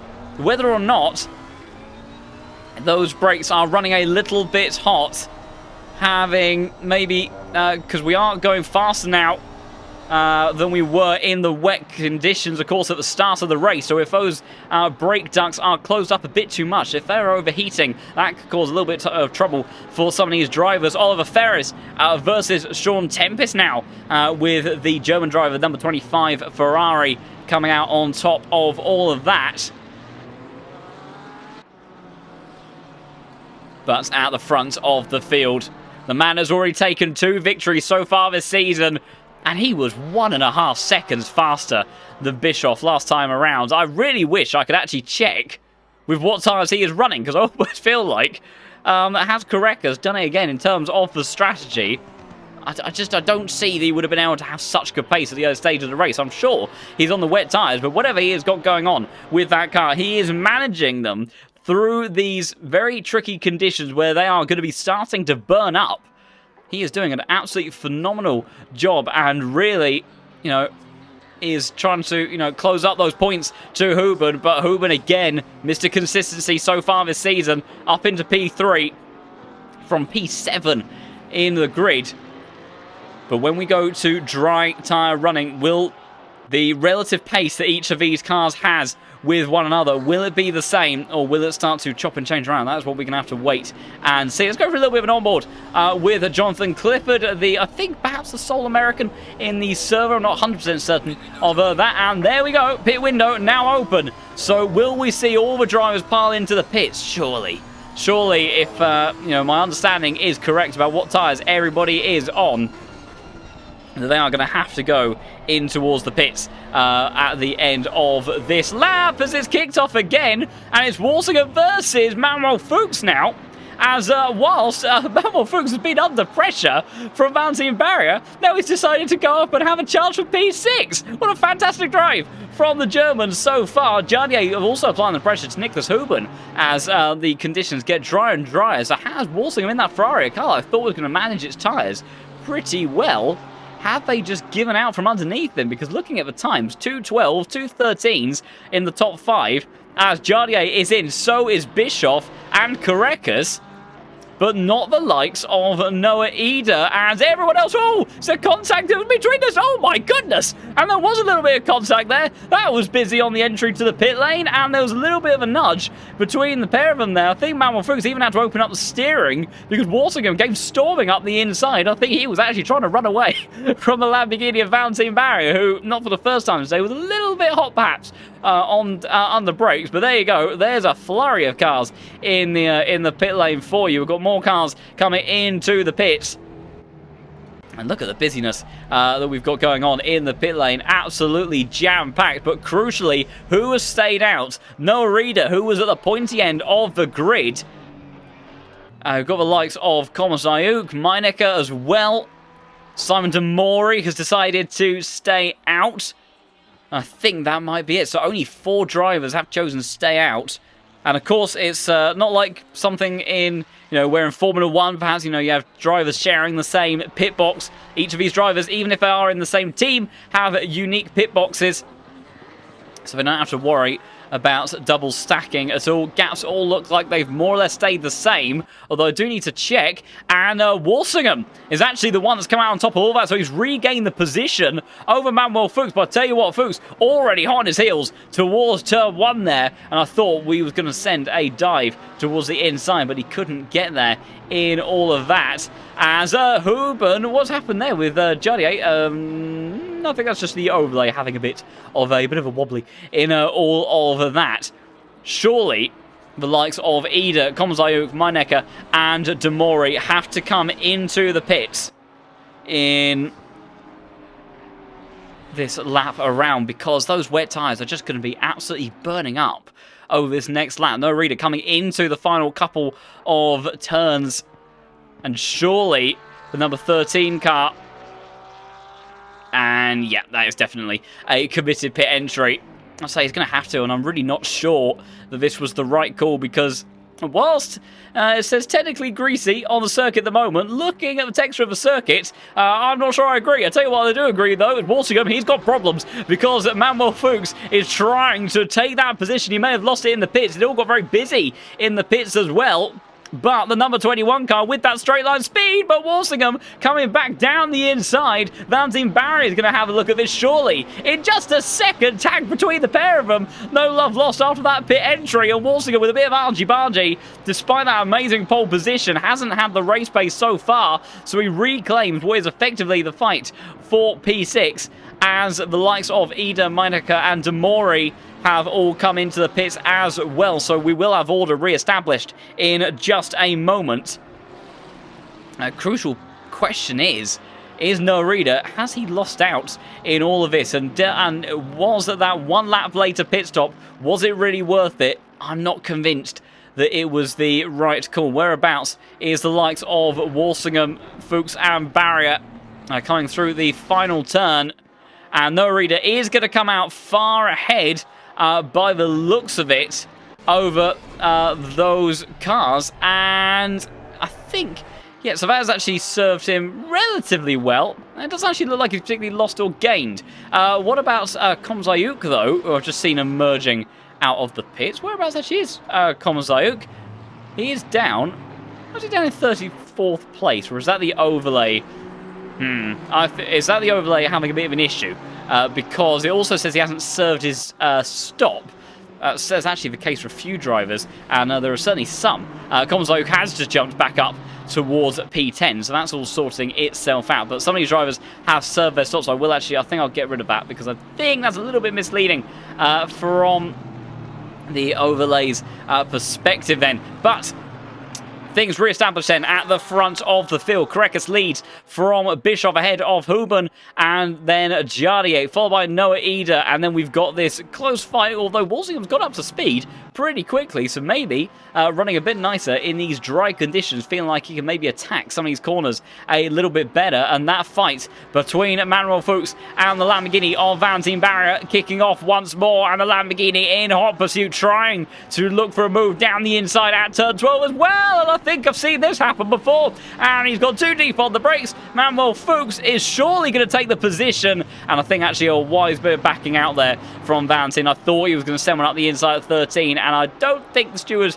would have looked at that one too kindly. In Astroza versus Naldi, all of these fights kicking off just like they were in the wet conditions, as 24 and 22 battling for 15th place as well, and a little bit of contact, and Astroza almost sent around for the second time today. He just about keeps it going, but I think the Aston Martin, surely with the inside line, will get the keep the position. That's not what I wanted. Not that one. There we go. We'll keep the position over the Porsche and sits in P12 at the moment. Again, another standout drive from Matteo Naldi right now, battling with a very, very fast and competent driver. Number 26 car sitting in 12th place, and is the second of the Aston Martin in the field. So great stuff from the BF Racing team car, as trying to have also a little bit of a look at the relative positions for all of these drivers as well. Radix has gained 16 places. So Roloff Radix, now he was down at the tail end of the grid. I remember that for absolute, I swear he was. But he's gained a massive amount of positions, but I can't focus on that for too long because it is actually kicking off between Radix and the number 24 car, saying here that he's gained 15 positions. So unless he does something magical in terms of strategy that I ended up missing, I wonder if he did. I'm really not 100% certain, actually. Number 30 car, though, in one form or another, is flying and continuing his charge, and was actually the fastest lap of the race. Ended up going to this man just in front of that little squabble. 207.6 for Adrian in the Boxing Gus and Rowdies team car, as Valentin applying the pressure once more down towards turn 12. Will these points breaking point this time around? I think the answer is no. For the Frenchman, he's giving it a good go, but unfortunately that he's misjudged the mark just a little bit. Manuel Fuchs says thank you and goes back up into P7. So number 14 car, I'm sure he'll have another try on another occasion, but the Lamborghini not quite getting stopped as quickly as he clearly is wanting it to. Let's have a little bit of a look at the squabble between the two Aston Martin. We can actually have our full arsenal of cameras in full form between these two. Obviously parts of the pre-1.9 series of cars, so we can have a look at this very closely. Also, fast lap of the race, a 206.8 from the man that leads, as Ramonet almost gets a faceful of his fellow Aston Martin. Excuse me, of course, actually, Naldi teammate and third of the Astons, although Ramone trying to very soon make himself the lead of this trio of Astons from 10th to 12th place, and he has just about got himself down towards the inside. Ayuk, is there anything that you can do for the BF Racing car? And the answer to that one is no, and the Aston gets his braking point done very nicely there as they will almost head side by side through turn 2. More pit stops further down the order, and Radix is one of them. I wonder, was I right? Maybe he did start on the dry tyres, or he did another pit stop or something. I'm not 100% sure, but he is falling back down the order again, because I knew he was at the around the top 30 before all the pit stops took place. So it looks like order is continuing to re-establish, but Ramone getting himself stuck in and finds his way up into P10. Great stuff there from him. Meanwhile, fight kicking off outside of the top 15 between Steyer, Vassner and Pennant. Mercedes driver got caught up in a big collision on the very first lap of the race with Inestrosa rejoining the circuit.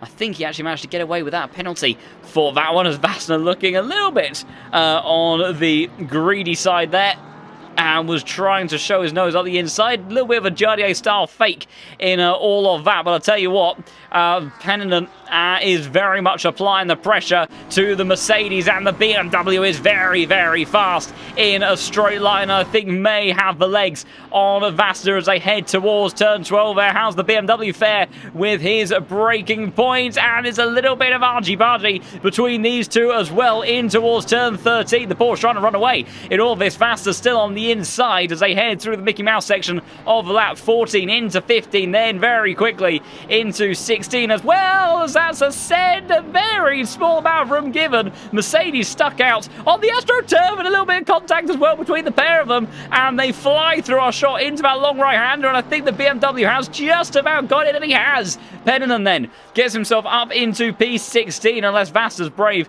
in towards turn 19, which he isn't. He will have to settle for 17th place for the time being. There was also a bit of squabbling actually between Thomas Morant, I do believe, and Kirill Antonov, but didn't quite catch how that one played out. Crucially also, Manuel Fuchs has opened up the gap to 1.7 seconds over Valentine, so probably not likely to have a Lamborghini flying up his inside on the next couple of laps, and it'd be interesting to see if he can set himself into a groove now and respond and get the job done to hold on to that P7 and maybe even charge off in pursuit of the Ferrari of Walsingham, who has gained 5 seconds on this last couple of laps, and that was a kick of oversteer from the BMW. That could give the Mercedes of Vassner a little bit of an opportunity as when they have their next drag race towards turn 12. And I do also just want to say big thank you to all of those during the stream so far that have subscribed. If you haven't already, we are 3 subscribers away from 2,500, and it would be lovely if we could hit that milestone during the race today, because what a show the Case King Pro Series has put on so far. It always delivers, but I tell you what, this has been a special one indeed. Ayuk actually applying the pressure to his team, to Ramone in the Aston Martin, just up ahead of him, obviously having got that position just a moment ago. I'll tell you what, also brewing is Inestrosa on his recovery drive, trying to see if he can get his way through this sea of Astons ahead of the Yas Heat Porsche, through this long right-hander, trying to make it stick through these apexes. In actual fact, let's go on board with the number 17 Porsche, and Manuel Fuchs is into the pits.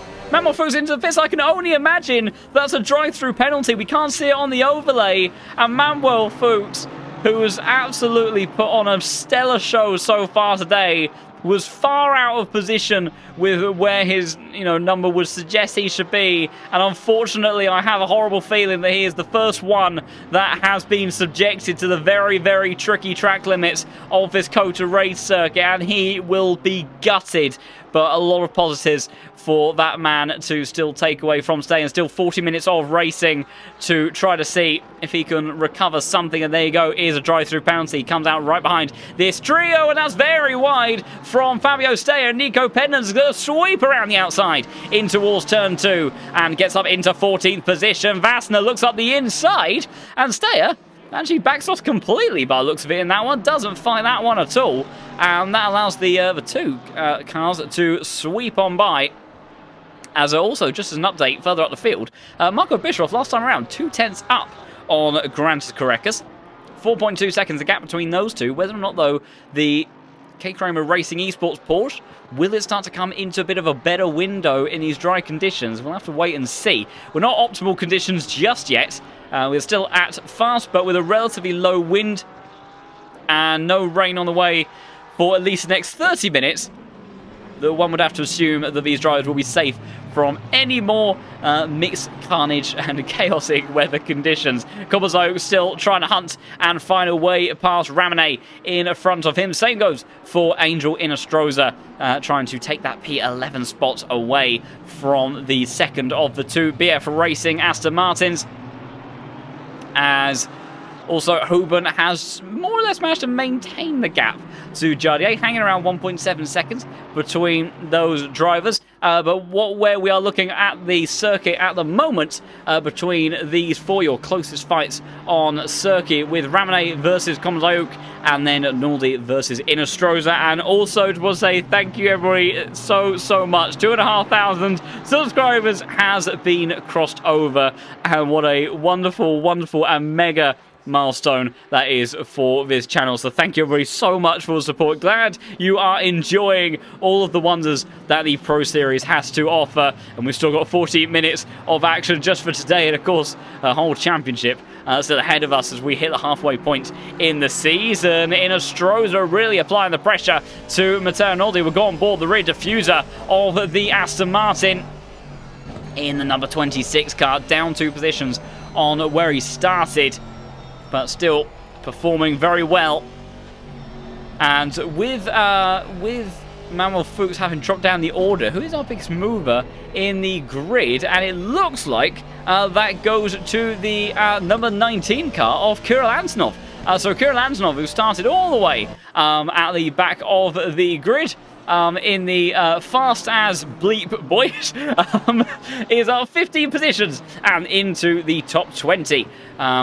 I think that's the Valentino Rossi delivery for the BMW there, as Komazayuk trying to make a move now on Ramone as he almost pushes him along towards turn 12 and trying to see if he can send one around the outside. Very late on the brakes. Is it later than Valentin? No, he actually gets the car stopped very nicely there. In actual fact, now it becomes BF Racing in a duel between Naldi versus his teammate of Ramone, who now finds his way back down into P10, as that's getting very busy, and they've got to be aware of the Porsche of Inostroza lurking just behind as well.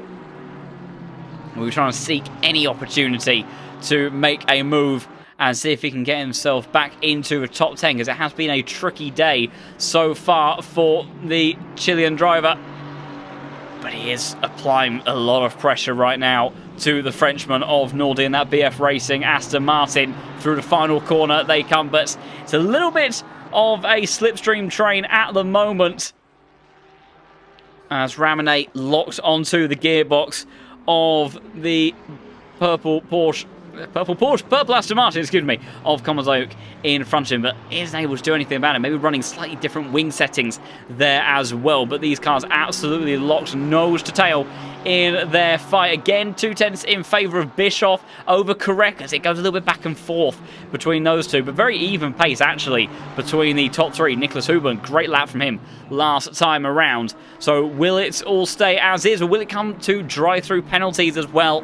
We've seen it happen to Manuel Fuchs, and we've seen it happen to some of the best drivers in the top splits of the Pro Series before. This is a very difficult circuit to nail lap after lap, because especially because there's not much in the way of a penalty from, you know, taking that bit more curb, going that bit wider. It just, you know, the circuit, it doesn't bite you back in that regard. We do have a few of those sort of rumble strips, which in real life have come under fire for a lot of reasons to a safety, particularly in the single-seater world of racing, where you're obviously much lower to the ground, and the spine is a lot more vulnerable to hitting those sorts of curbs.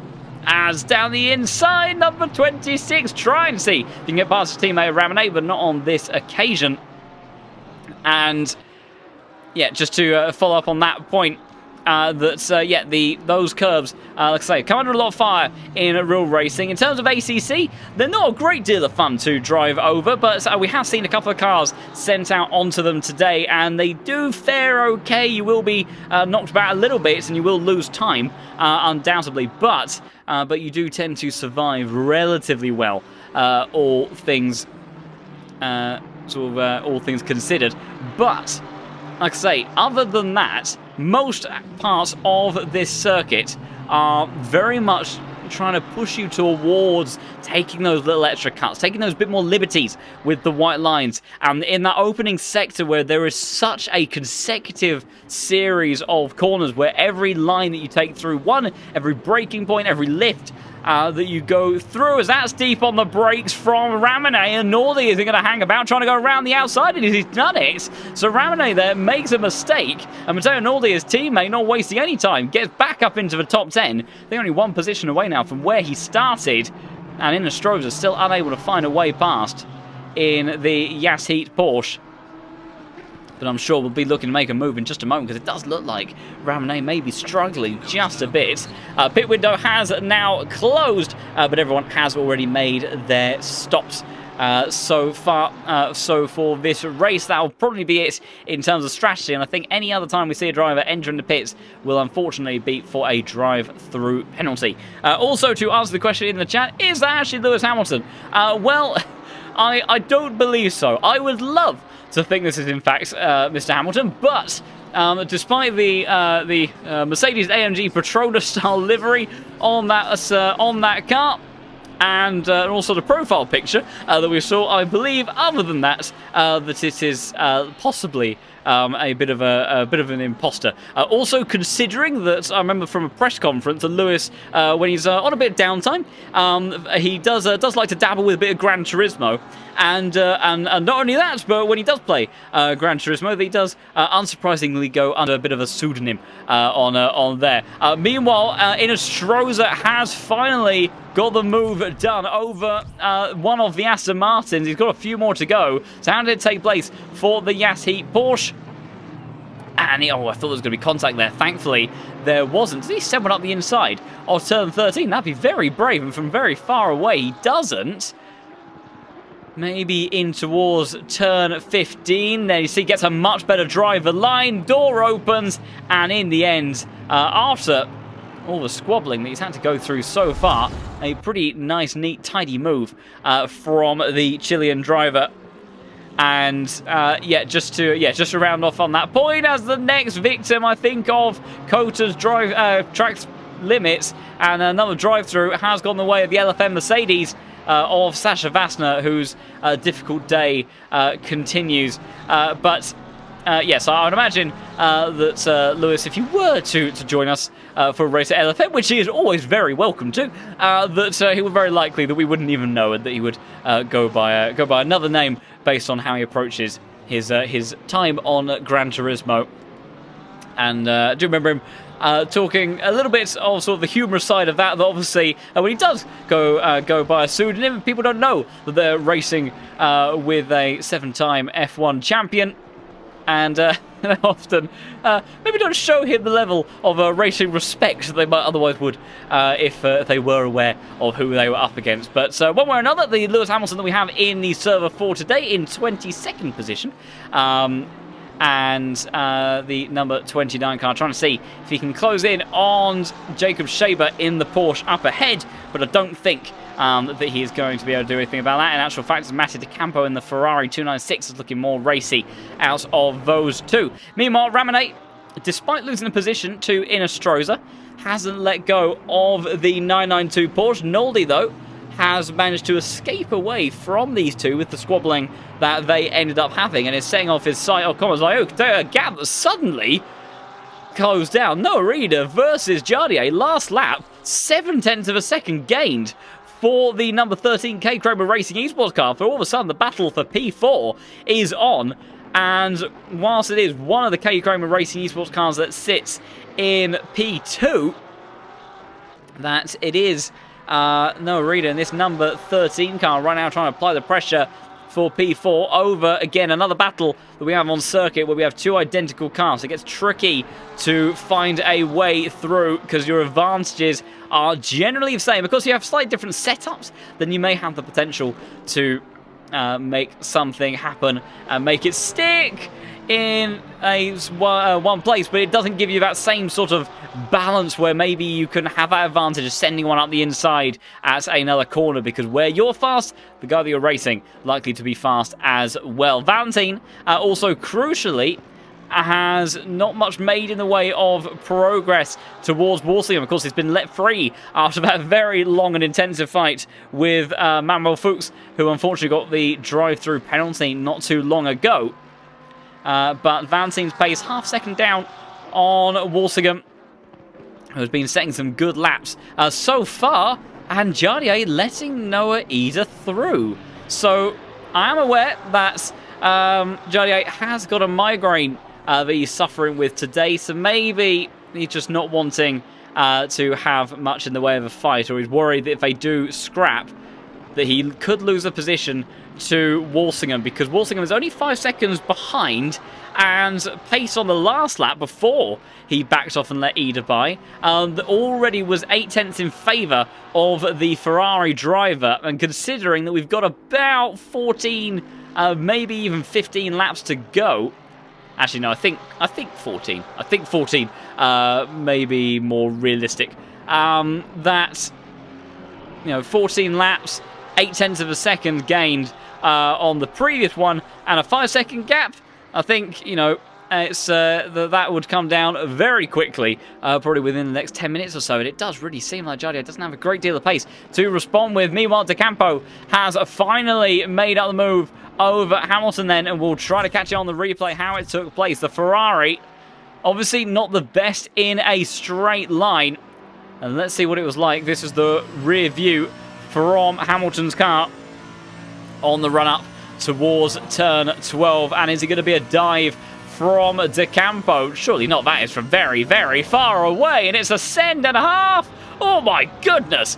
And he nails the braking zone. Obviously, quite the forceful effort in the whole thing, but all things considered, with some of the other braking points that we've seen today, fantastic move from the Italian driver for the Team Shazoo GTO Mega Team, and absolutely nails it and puts a nice pass on the Mercedes, gets himself up into 22nd position, and now tries to close in on Jacob Shaber. And even with that overtake, he was still half a second faster than the man ahead of him. So maybe a top 20 still on the cards for De Campo. It's roughly where he started, but has dropped 3 positions in this race so far.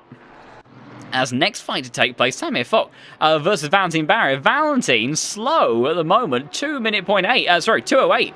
Last time around, Samir Fock half second quicker. And I think we're about to see another Ferrari making up a move in towards turn 12, and it's an easy one. That as well from Sam as he breezes on by a little bit of contact. Bear in mind, these two are teammates now. Both drivers for Yas Heat. Tiny little bit of a nudge there between the pair of them, but Samir has made his way by, and he has gained 6 positions in this race as well. So great stuff from the Latvian driver, who is showing that the Ferrari maybe has better race pace in the dry, but it does in the wet, which is a little bit of a curiosity, because obviously we saw Walsingham take that fantastic pole position in qualifying, and then it came to the wet conditions that weren't too dissimilar to what we saw him in qualifying trim, and he was very much struggling. Was actually quite a cork in a bottle for the early stages of the race. See what Samir's lap time is this time around, 207.5 again. Walsingham, though, 0.3 faster than Jardier last lap around. Noah Reader, the only other man in the 206s with Carrecas on the last lap. So Noah Reader who is not too far away from potential podium. Huben, who maybe thought he had that one consolidated, might have a bit of a tougher time on his hands to try to see if he can hold on to that. Three-way fight inside of the top 10 between Komzio Noldi and Innestroza then, as these three continue to scrap. And also fights heating up further down the order, although the gaps have just suddenly extended, actually. Mattia De Campo has closed into Shaber in the 296, and he's brought Hamilton along with him as well in that number 29 Mercedes. Sasha Vasta as well is looking for a big dive. Oh, and I think Oliver Ferris has kind of opened the door out of fear there. And now I'm not actually sure if that was intentional from the Mercedes driver, if he actually just locked up the rear axle and then a big kick of oversteer on entry, because it did look rather erratic. Lois Rainier, the Frenchman, another driver in the pits, and the SDL Esports car, number 7, is the next one to suffer at the hand of COTA race circuit then, with a drive-through penalty. Mattia De Campo absolutely glued to the back of the Porsche in front of him, of the 32 of Jacob Shaber. Thinking about move down the inside, turn 11, and he does. Another one sent on the inside. Let's go on board with Hamilton, because he's getting a perfect view of these two as they now have a drag race towards turn 12. And you can see the Porsche, it's got the legs over the Ferrari, not able to surmount a challenge there. Gets back in the slipstream. Mercedes of Hamilton lurking as well. Lewis sent towards the outside line, trying to see if he can get a move down there. He can't. Mattia De Campo, though, has got down the inside. We're almost 3 wide as we head in towards the next corner. Great side-by-side racing between those two, as Hamilton's still getting a fantastic view of these two up ahead of him, trying to go for those alternative lines. See if he can set a move up now out of turn 16. A little bit of a brush between the Ferrari and the Porsche, and Shaber now set towards the outside. It turns to the inside, though, for this long right-hander, and he's got a kick of oversteer, though, and Hamilton goes through then and in towards the 22nd spot. Perfect opportunity missed there, but through goes Hamilton, but we will continue. And the Mercedes gets up into 22nd position then, and Shaber loses 2 positions in almost as many corners there, as Oliver Ferris is also continuing his charge to actually try to close up to the back of Sasha Vastner. But I think the Ferrari driver is inevitably going to end up dropping back a little bit as time goes on throughout the rest of this race. Matteo Noldi has managed to close up some ground to Komazayuk, as just keeping an eye on other parts of the grid. Koreka still continuing to extend his lead, 0.3 faster than Bischoff last time, around 6.2 seconds now a gap between the two out the front of the field. Huben still holding on to P3. No Reader's pace has dropped off a smidge. Jardier has found a bit more of a groove once more, only 0.2 adrift of the car in front of him, and Walsingham only gaining a 10th last time around. So Jardier still in with a chance of holding onto a top 5 position at the end of this race, which with a migraine I'm sure he'll be pretty pleased with if he is able to come away with that. Samit, 12.2 seconds behind Walsingham, a bit quicker than the other Ferrari just in front of him. Samit seems to have really settled in some nice race pace here, but I think it might be a bit too little too late to get himself ahead of the Vistral Esports car, unless Aiden runs into some additional misfortune. Valentine, after his intensive scrap with Manuel Fuchs, still lies in P8. Although pace really dropping away from him. See what he did on this lap, 207.8, and in actual fact, similar sorts of laps for those behind. But it does look like the likes of Innestroza and Naldi, if they can make their way by Komazayuk, that they could potentially look to reel in Valentine, and then we can maybe see a new 3-way fight for P8 in this race. Another battle heating up is actually Ramanate versus Antonov, who, after taking and 16 positions, finds himself in the 19 car in 19th place. But that could very quickly be demoted down to the top 20, which is still a very solid effort. From number 19, oh, and faster than expected. Big dive down towards the inside. Not even sure Morant was particularly planning on going for a move there. Had to kind of back out of that one in the end. Thankfully, contact avoided between those two, so they live to fight another day, but very much coming under pressure, and a big kick of oversteer as well. And Vasna is in the pits again, and this time that is for more than a, more than a drive-through. So surely he's not doing another pit stop. The only thing I can think of is a stop and go 30, which would be speeding in a pit lane, and Naldi down the inside. The Frenchman trying to get it done at turn 12, and he finally does it. But comes like, can he respond? He can. The purple Aston Martin sending one up the inside of 13, but it's a great run through there from the BF racing car, and he sweeps back across in front. And as long as he covers that inside, and he does, comes like unable to do anything about it. So Naldi back up to where he started. Fantastic stuff there from the number 26 car, his teammate having dropped well far back from this battle. 3 seconds away immediately from Inestrosa. And now Inestrosa looking still for an opportunity past an Aston Martin. It's just that the colour has changed, and he has the bright purple Aston Martin of Komazauk to have a look at this time around. Perhaps a little bit more of an appealing sight than the black liveried cars, some of which we do have in the server. That is for drivers that haven't gotten a livery registered on the LFM platform. As a little bit of a send towards the inside, but not falling for the dummy this time around is the number 9 car. But yeah, so those that you see with liveries are Patreon members for a start. And they have uploaded their livery. Those that have not uploaded a livery but are running a custom livery locally to their end, unfortunately end up showing up as a black car in the server.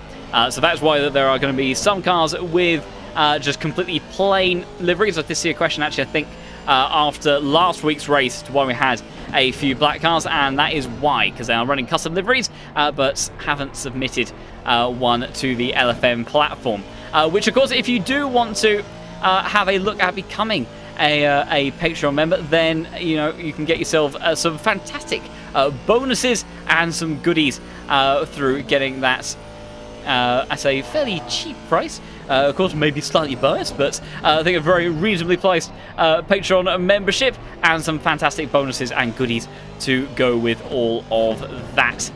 Looking left and right is the Chilean driver, but he can't make anything stick at the moment. Time ticking as well. 20 minutes left on the clock. Looks towards the outside. You can see clear as day now the yellow stripe on the side of these tyres now, so definitely we are looking at dry tyres for everybody, unsurprisingly, as Inestrosa again absolutely nailed to the rear diffuser of Komazauk's Aston Martin, but he can't find a way through.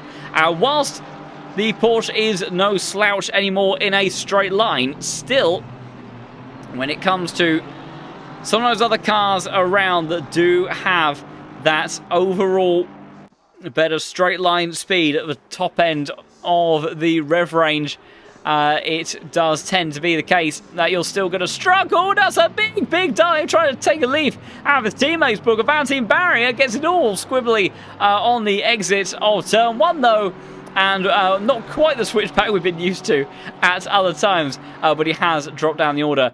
Meanwhile, unfortunately, the Boxman Gas and Rowdy's number 24 car in the hands of Adrian has come into the pits as the next victim of the track limits around the circuit, and a drive-through penalty to boot as well. We'll have a look at the steward inquiry, see if anything has changed on that, and the answer is yes, a 15-second time penalty for the number 16 car. So, who is number 16? And that belongs to Sean Tempest. So I think must have missed that, maybe with all of the other squabbling that we have been looking at. The BMW driver, and we get a face full of Valentine's Lamborghini down this back stretch as he continues to open up and explore the track limits during today in this 19 minutes race. But Sean Tempest then in the BMW finding his way onto the steward's naughty list, unfortunately, and getting a pretty severe penalty to boot as well. Also, just to check, Sasha Vassner. So Vassner has retired to the pit, so that isn't a pit stop then, or a stop go 30, unless he actually retired as a consequence of getting one. But I wonder if maybe putting 2 and 2 together, let me just see, can I... no, that actually looks like that may have been for something on the first lap.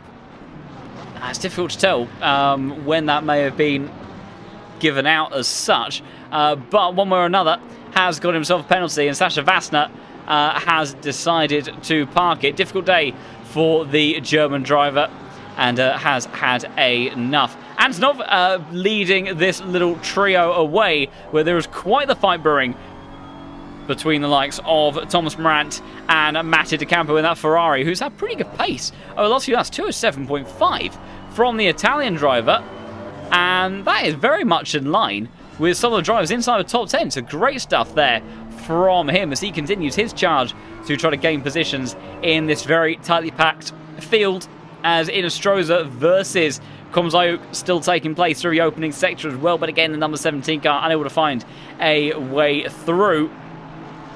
But yeah, for reference, fastest lap right now, on the last lap of the race was Grantis Caracas, 206.5, only a tenth of a second adrift on his absolute fastest lap so far in this race. And Marco Bischoff, Noah Eder, Walsingham also able to stay in the 206s. So those Ferraris, between Walsingham, De Campo, Sammy Fock, they have had good pace around here, but just don't seem to have really found themselves in a position to properly convert it and make use of it when it counts. So a little bit of an odd one, and I'm sure something these drivers will be looking at to try to maximise each and every ounce of performance later on in this season, as they continue to understand the new cars and also the 1.9 physics, of course. And after getting a drive-through penalty, the number 24 car immediately looking to respond and get back up into P17 over Jonathan Clifford, who I don't think is going to have much in the way to respond with. And in the end, it does go the way of Adrian, and Jonathan Clifford will have to resort back down to 18th position there. Inestrosa still staring at the back of Komzayuk, who's driven very well. White flag for Valentin. His lap wasn't particularly slow though, but crucially, you can see visibly Matteo Naldi very much there. Gained another 0.3 on the last lap alone. So the Aston Martin, another car that is finding its feet in these closing stages of the race and trying to see if he can make anything happen. Inestrosa looking to do the same over the number 9 car in front of him. He's closer than he's been on previous laps, but the Aston Martin just seems so difficult to try to overtake. As we've got something kicking off now. De Campo under pressure from Lewis Hamilton as he think about a move up towards the inside of turn 1. And the answer, I was going to say no, but after that sort of dive, and I thought he was going to get an opportunity, but the Mercedes still has to hang back. Yellow flag, oh dear. This is... well, that was interesting. I'm glad to see Michael Frey is back underway again, and order seems to have been restored. And we'll move on, because we have a battle kicking off with Inestrosa versus Komzayuk towards turn 12. You can see the straight line speed of the Aston Martin, able to respond and fight back and stop Inestrosa from getting to that inside line. Zilla go for the outside instead. Spots is braking nicely, goes onto those very bumpy curves, and he can't get down the inside for turn 13. And I think unless he gets good drive out of here, has managed it before, I don't think he's going to get alongside in towards this left-hander.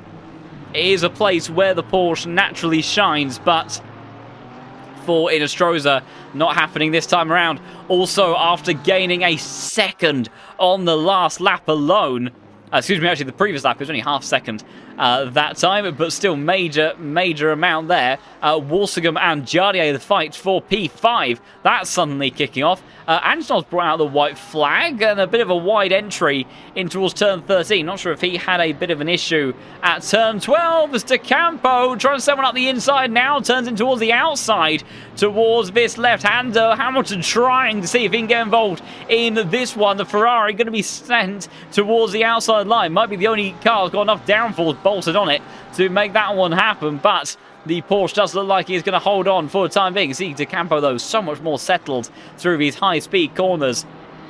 That Ferrari does generate an awful loss of grip from its very up-to-date aero package, much like its predecessor, but I think even better and more enhanced than before, as you would expect for an up-to-date car. Do need to keep an eye also on what's taking place at the pointier end of the grid. Noah Reader has continued actually to reel in Nicholas Huben as well for the last of the podium spots with just 11.5 minutes remaining in this race.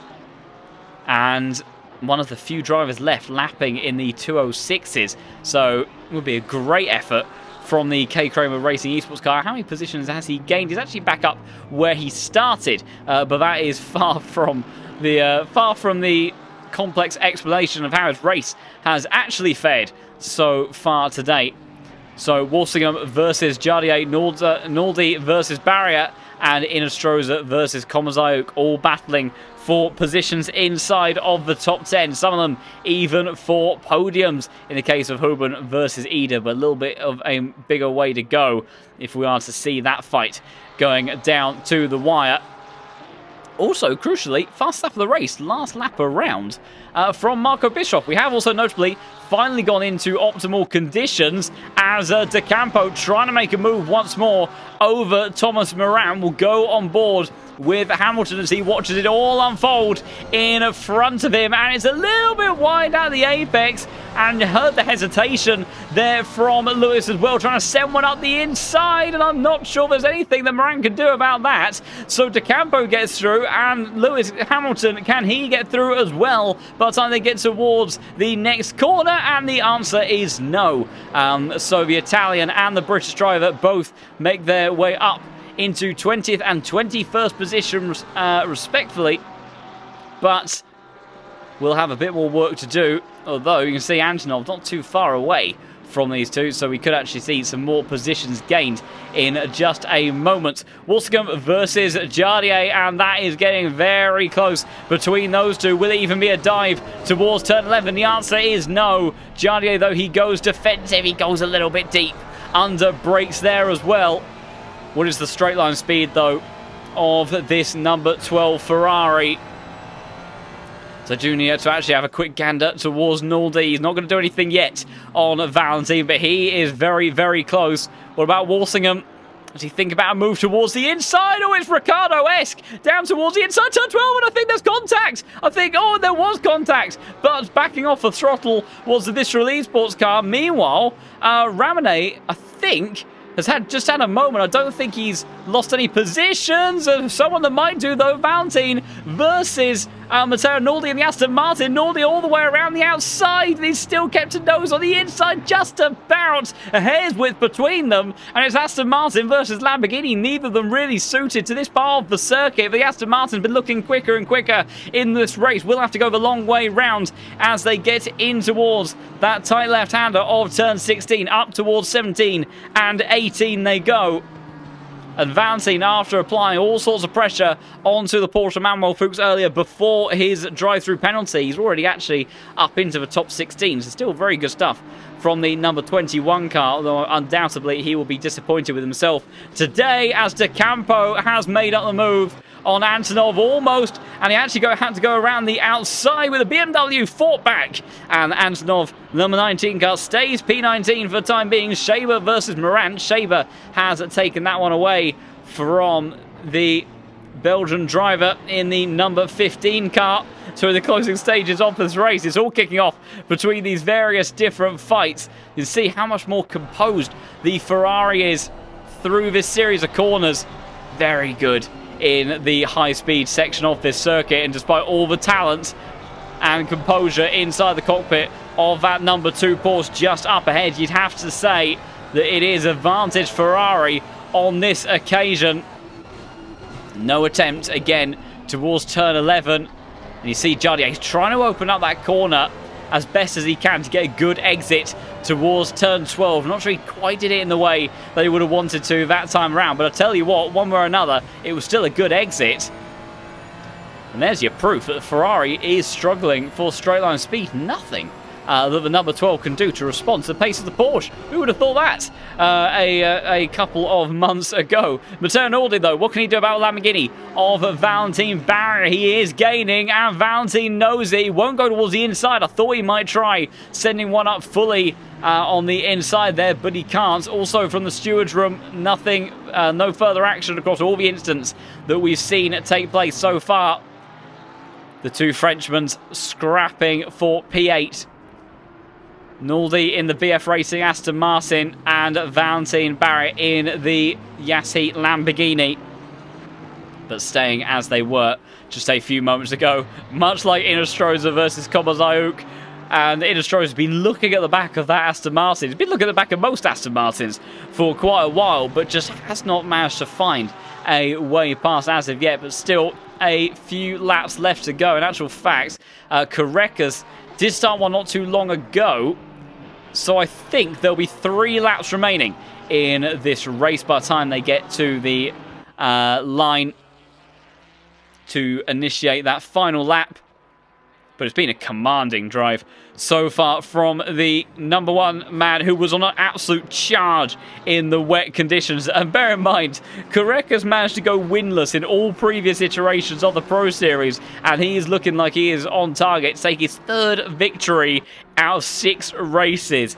And somehow, he is still not leading the championship, and I think he still won't be leading the championship by the end of today, because Nicholas Huben in the Mercedes, again, stellar job from the Unicorns of Love Driver, who hasn't got a victory yet so far this season, but consistency has been his motto, and he is right now holding on to the last of those 3 podium spots. And bear in mind, Hutchinson, who retired from today's race, big disappointment for the Canadian driver. That could have big implications on the championship as well. So, drag races towards turn 12. Once more, Walsingham again unable to do anything about the Ferrari of Jardier on this occasion. We'll have a couple more opportunities. What about Naldi? Surely he sends one up the inside this time. He does manage to get to the inside, but it's on the dirty stuff. Valentin, has he gone too deep under brakes? It's a little bit on the deep side of things. Does the Aston switch back to the inside? And the answer is no. And the Lamborghini will hold on to P8 for another lap, although they are coming across a little bit of traffic, but not that does anything. I thought Naldi was going to send one up the inside there, but he thinks better of it. Meanwhile, De Campo versus Antonov has sent one up the inside and will go on board. Seems like the Mercedes been the cameramen for today. Number 29 car trying to gain in the slipstream, and he's gaining an absolutely huge amount of time. Surely that was not all just raw power, because we know that the BMW is pretty good in a straight line. Either that or Antonov is saving fuel. I don't know which it is, but one way or another, Lewis Hamilton storms up into the top 20, and Antonov in the number 19 drops a couple of positions and ends up going down to 21st place. So still a decent run through the field for the BMW driver, although he's immediately coming under pressure from the likes of Jacob Schaber. Thomas Brandt isn't too far behind either. And you can see Antonov really struggling here, and he's let another move go. Sosnev has brought out a yellow flag. Number 19 of Antonov fighting back on the inside in towards turn number 19, and a switch back there between Schaber and Thomas Morant. Down the inside, Morant goes in towards the final corner. Doesn't make it stick, though. And so the 3 cars remarkably stay as they were just a few moments ago, with just a couple of laps left in this race. And it will be 2 laps left when Carreras next crosses the line, as now Antonov having dropped back even further in all of that. So what happened there for the BMW drivers? They got towards turn 1. Oh dear! So was there contact there already? between himself and the Porsche of Jacob Schaber, and then Thomas Brand just slotting through in front. I'm not 100% certain, but there's been a big pace drop-off from the BMW. Meanwhile, Nordi still not letting up, applying all sorts of pressure, as is Noah Reeder. Over the last couple of laps, he has been one of the fastest of the top 5. 206.6 on the previous lap, 206.8, so again, just a smidge of lap time taken from the Unicorns of Love Mercedes in front, and opportunities running out to make a move, but definitely still in with a shot at a podium. Walsingham versus Jardier kicking off again. The Ferrari dropped back a little bit after the last bit of scrapping that they had, but unable to make a move in the Ferrari as of yet. What about Nordi versus Valentine? Does he think about sending one on the inside? The Lamborghini has to defend, feeling the pressure from this Aston Martin. Acceleration, though, not really the strong suit of the Aston. It's quick once it gets going, and it may even have a run towards the S's. Oh, and you heard him have to back out of the throttle there because it just got a little bit close for comfort between those two. But you can see the Lamborghini visibly struggling through this sector, and we may very well have an opportunity for these two to go side by side towards turn 12 in just a moment. Walsingham still applying the pressure to the Porsche of Jardier in number 2 car, as Jacob Schaber has just come into the pit. So I think, unfortunately, in the closing stages of this race, someone else has made their way to the pit lane to serve a drive-through penalty, I do believe. White flag out for Antonov. I'm not quite sure what that was for. Doesn't look like anything too severe, though, as far as I can tell. But Schaber, big disappointment there for him. That is not what he would have wanted. Lois Rainier applying the pressure to Sean Tempest now, and may be able to get a move done towards the inside. He's looking towards that inside line into the final corner. Final lap has been started. Lois Rainier, I think, will get that move done. There was a yellow flag for Sosnev not too long ago. Not quite sure happened in all of that. Drag race now between Sean Tempest and Lloyd Rainier down towards turn 1. Who's it going to be between those two? And surely the Porsche gets that one done any day, and he does. And up into 28th position the Frenchman goes. Walsingham still applying the pressure to Jardier as they will begin their final lap. Korekis only in the first sector at the moment, but 6 seconds is the gap to Marco Bischoff, and it has been a commanding drive so far from the Lithuanian driver. And Jardier, and that's a big dive from the Vis release box. Ferrari! Oh, and ferocious defense there from Jardier. And I tell you what, I think there's been contact further down the order with... Something's happened with Antonov there. Has he run out of fuel?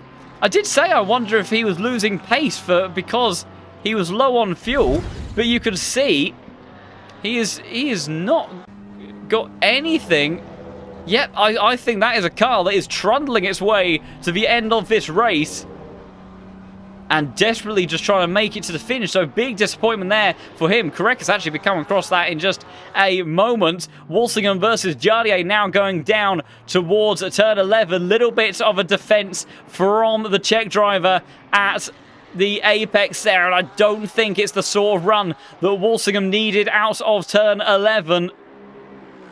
We'll have to see, can he make anything stick? Nordi also looking towards that inside line as well. Few scraps on the final lap of this race. Need to keep an eye on where Korekis is in all of this as well. Walsingham isn't going to be able to do anything on Jardier just yet, but Grantis Korekis, he absolutely charged through the field at the beginning of this race in those wet conditions. He was a man possessed, and it's going to be 3 wins out of 6 in Season 10 of the Pro Series. Incredible stuff there, and Valentine and Nordi did swap around for a brief moment, but the Aston Martin ended up dropping behind as well. Jardier fighting for everything that he's got. I don't think that's the wrong car. There we go. I don't think Walsingham, unless he absolutely sends one up the inside at the final couple of turns. Oh, he's getting getting close. He's thinking about it. Is he going to have a look? Surely not. In towards the final corner, Jardier parks it on the apex, and it's going to be a pretty brief run towards the line as well. So I think Jardier, despite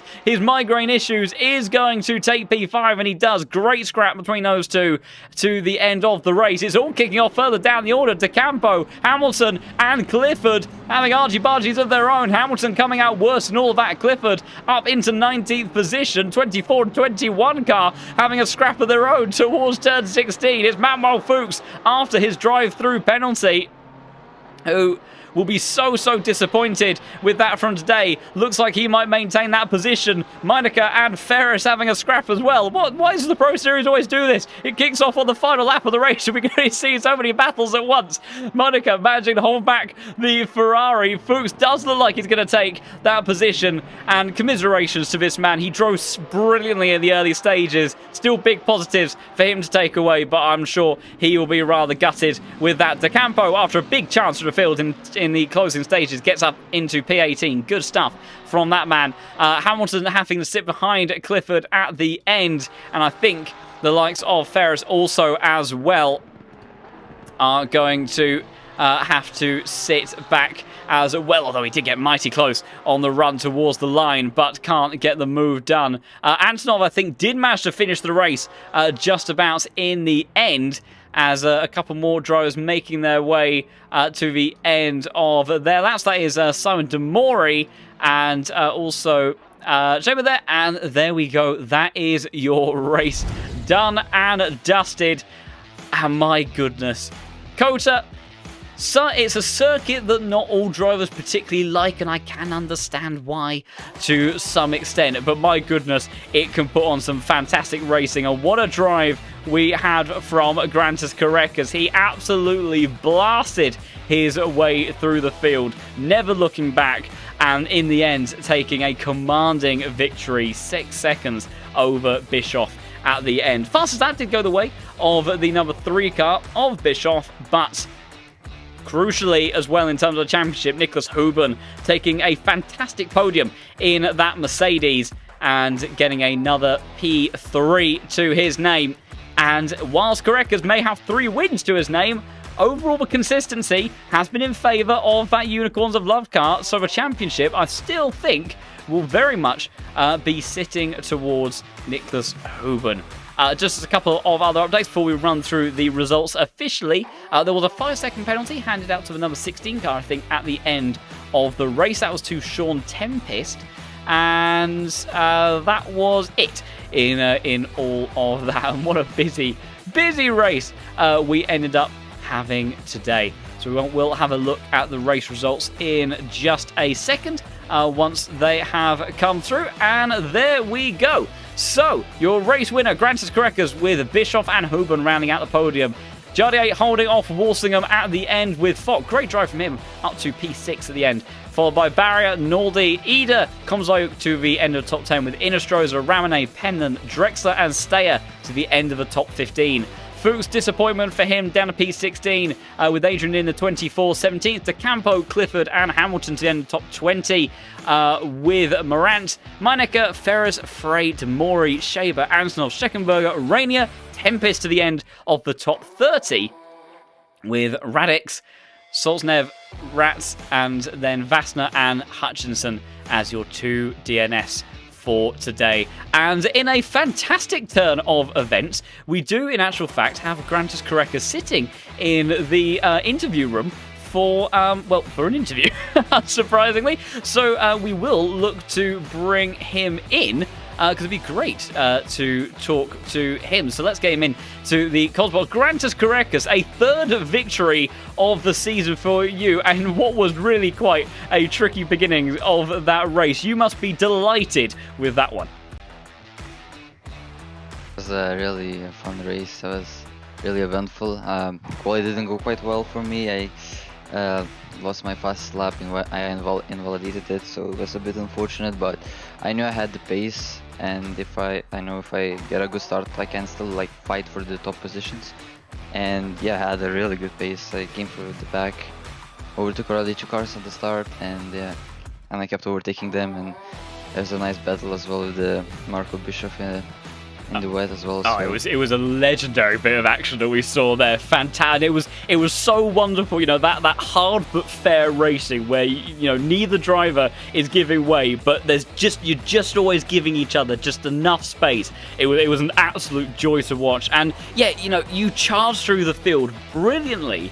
And, you were finding, especially when the rain was kind of easing off and we were going into drier conditions, whilst other cars, some of them kind of came out of their sort of best operating window, you just seemed to go from strength to strength. Do you think that was in how you'd set up the car? Do you think it was the way that you were adapting to the conditions, how you were driving it? Why, perhaps you don't want to give too much away to your competition, but, why do you think you were so fast through that phase of the race?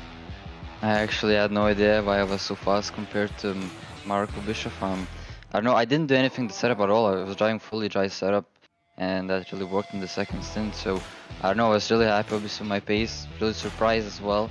But yeah, I didn't expect that at all, to be fair.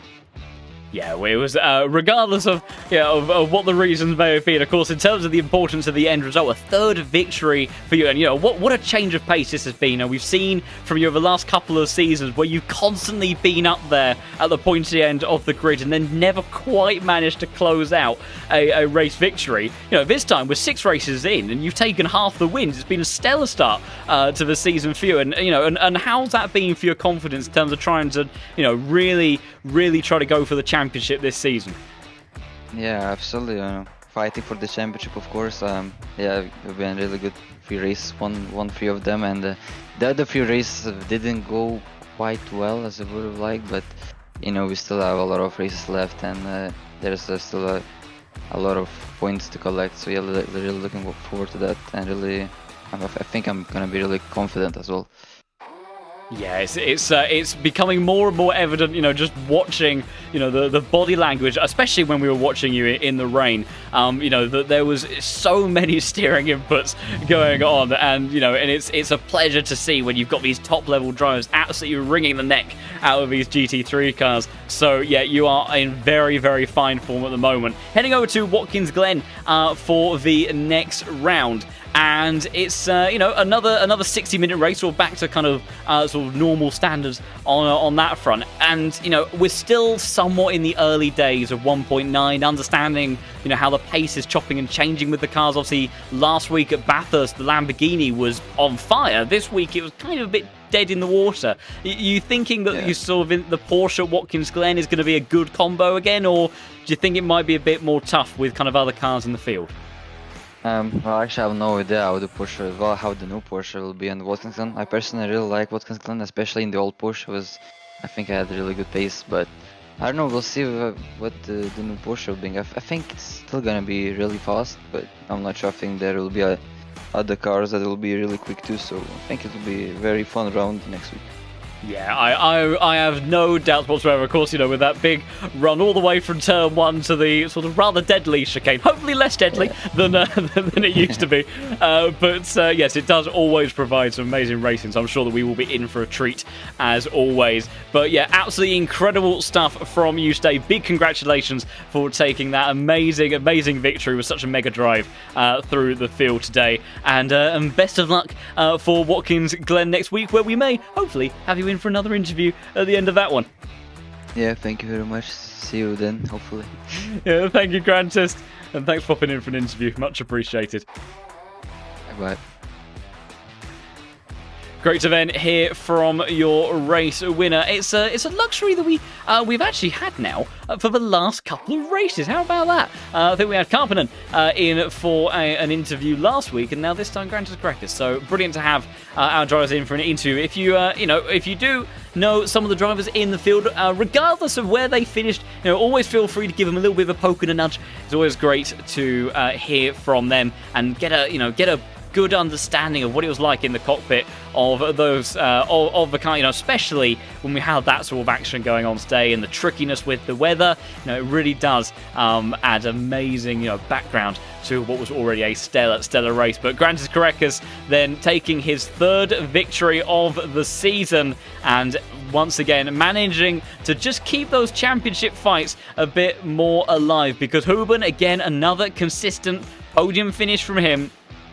And whilst he is still winless this season, kind of almost actually going down the route of what Korekis has been sort of known to do in previous seasons, where, you know, he hasn't taken a victory, but very much has managed to keep himself in the mix of all of it. And I think, in actual fact, Speedy, lovely stuff there, that the results have already come through. And look at that for changing the order. Angelina Stroza now up into third, with Walsingham in fourth. Hutchinson, of course, DNFing from today.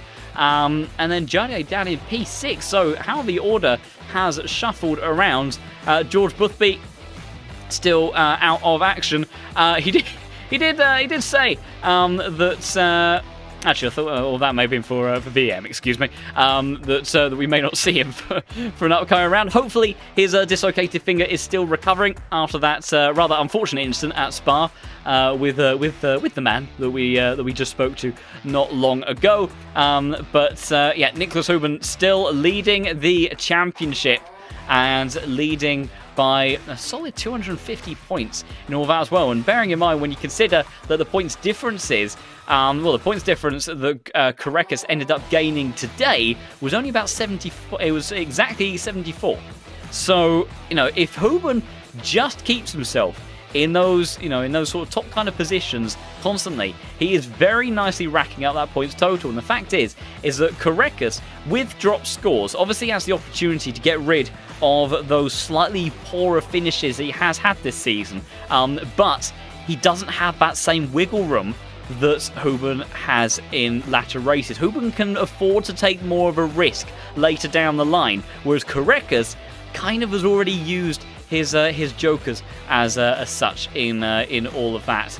But it'll be very interesting to see how it plays out in the long run. And yet Watkins Glen will be the next race on the calendar, and it's going to be a very interesting one to witness indeed, to see how all those cars get on. Will it be Porsche domination again? Of course, you know, big, long straight. Well, maybe not quite a straight, but big, long, flat-out section anyway, at the beginning of the Watkins Glen layout, and the Porsche 992 no slouch. So, you know, that car was very strong around there before. We could very easily see it be the dominant package there again, and that is exactly what Korekis is going to be hoping for. And it's going to be very interesting to see how the likes of the Mercedes, the 296, the Lamborghini Evo 2, all of those cars play into it as well, and see how things fare up for round number 7. Big thank you as well to all of those that subscribed during the stream tonight, as we did eclipse that milestone of 2,500 subscribers. So big thank you for all of these supports. It's been wonderful to see this channel continue to grow and the community continue to grow. And if you want to be more of a part of it and have enjoyed what you have watched this evening, then as well as supporting the channel and staying in touch with the future streams and events that we will have being broadcast here, then do also head over to lowfuelmotorsport.com if you want to get involved in the racing side of things. Get yourself a license, work your way through the ranks, and you could be getting involved with some very, very exciting prizes. I think a grand total of over 6,000 euros worth of prizes up for grabs this season in the Case King Pro Series. And also other prizes amongst some of the other championships as well for the more daily racing style of events. We've got endurance, we've got sports car racing over on R Factor 2, we've got open wheelers and touring cars, things like that there as well. And on the ACC side of things, a great mix of GT3, GT4s, I think BMW M2 Cup as well, if you want sort of the Mazda MX-5 equivalent for what we have available on ACC. So there is definitely something for everyone, and some fantastic, like I say, growing community to get stuck into the action with and continue to see it go from strength to strength. That will be it then for today, after a stellar event as always here in the Pro Series, and amazing stuff from Grantis Korekis. Will he be able to make it another victory when we get to Watkins Glen, or will it end up going the way of a new winner? Will Nicholas Huben finally get a victory to his name for this season? We'll have to wait and find out. So do be sure to join us once again for that round. But for today then, it is going to be goodbye.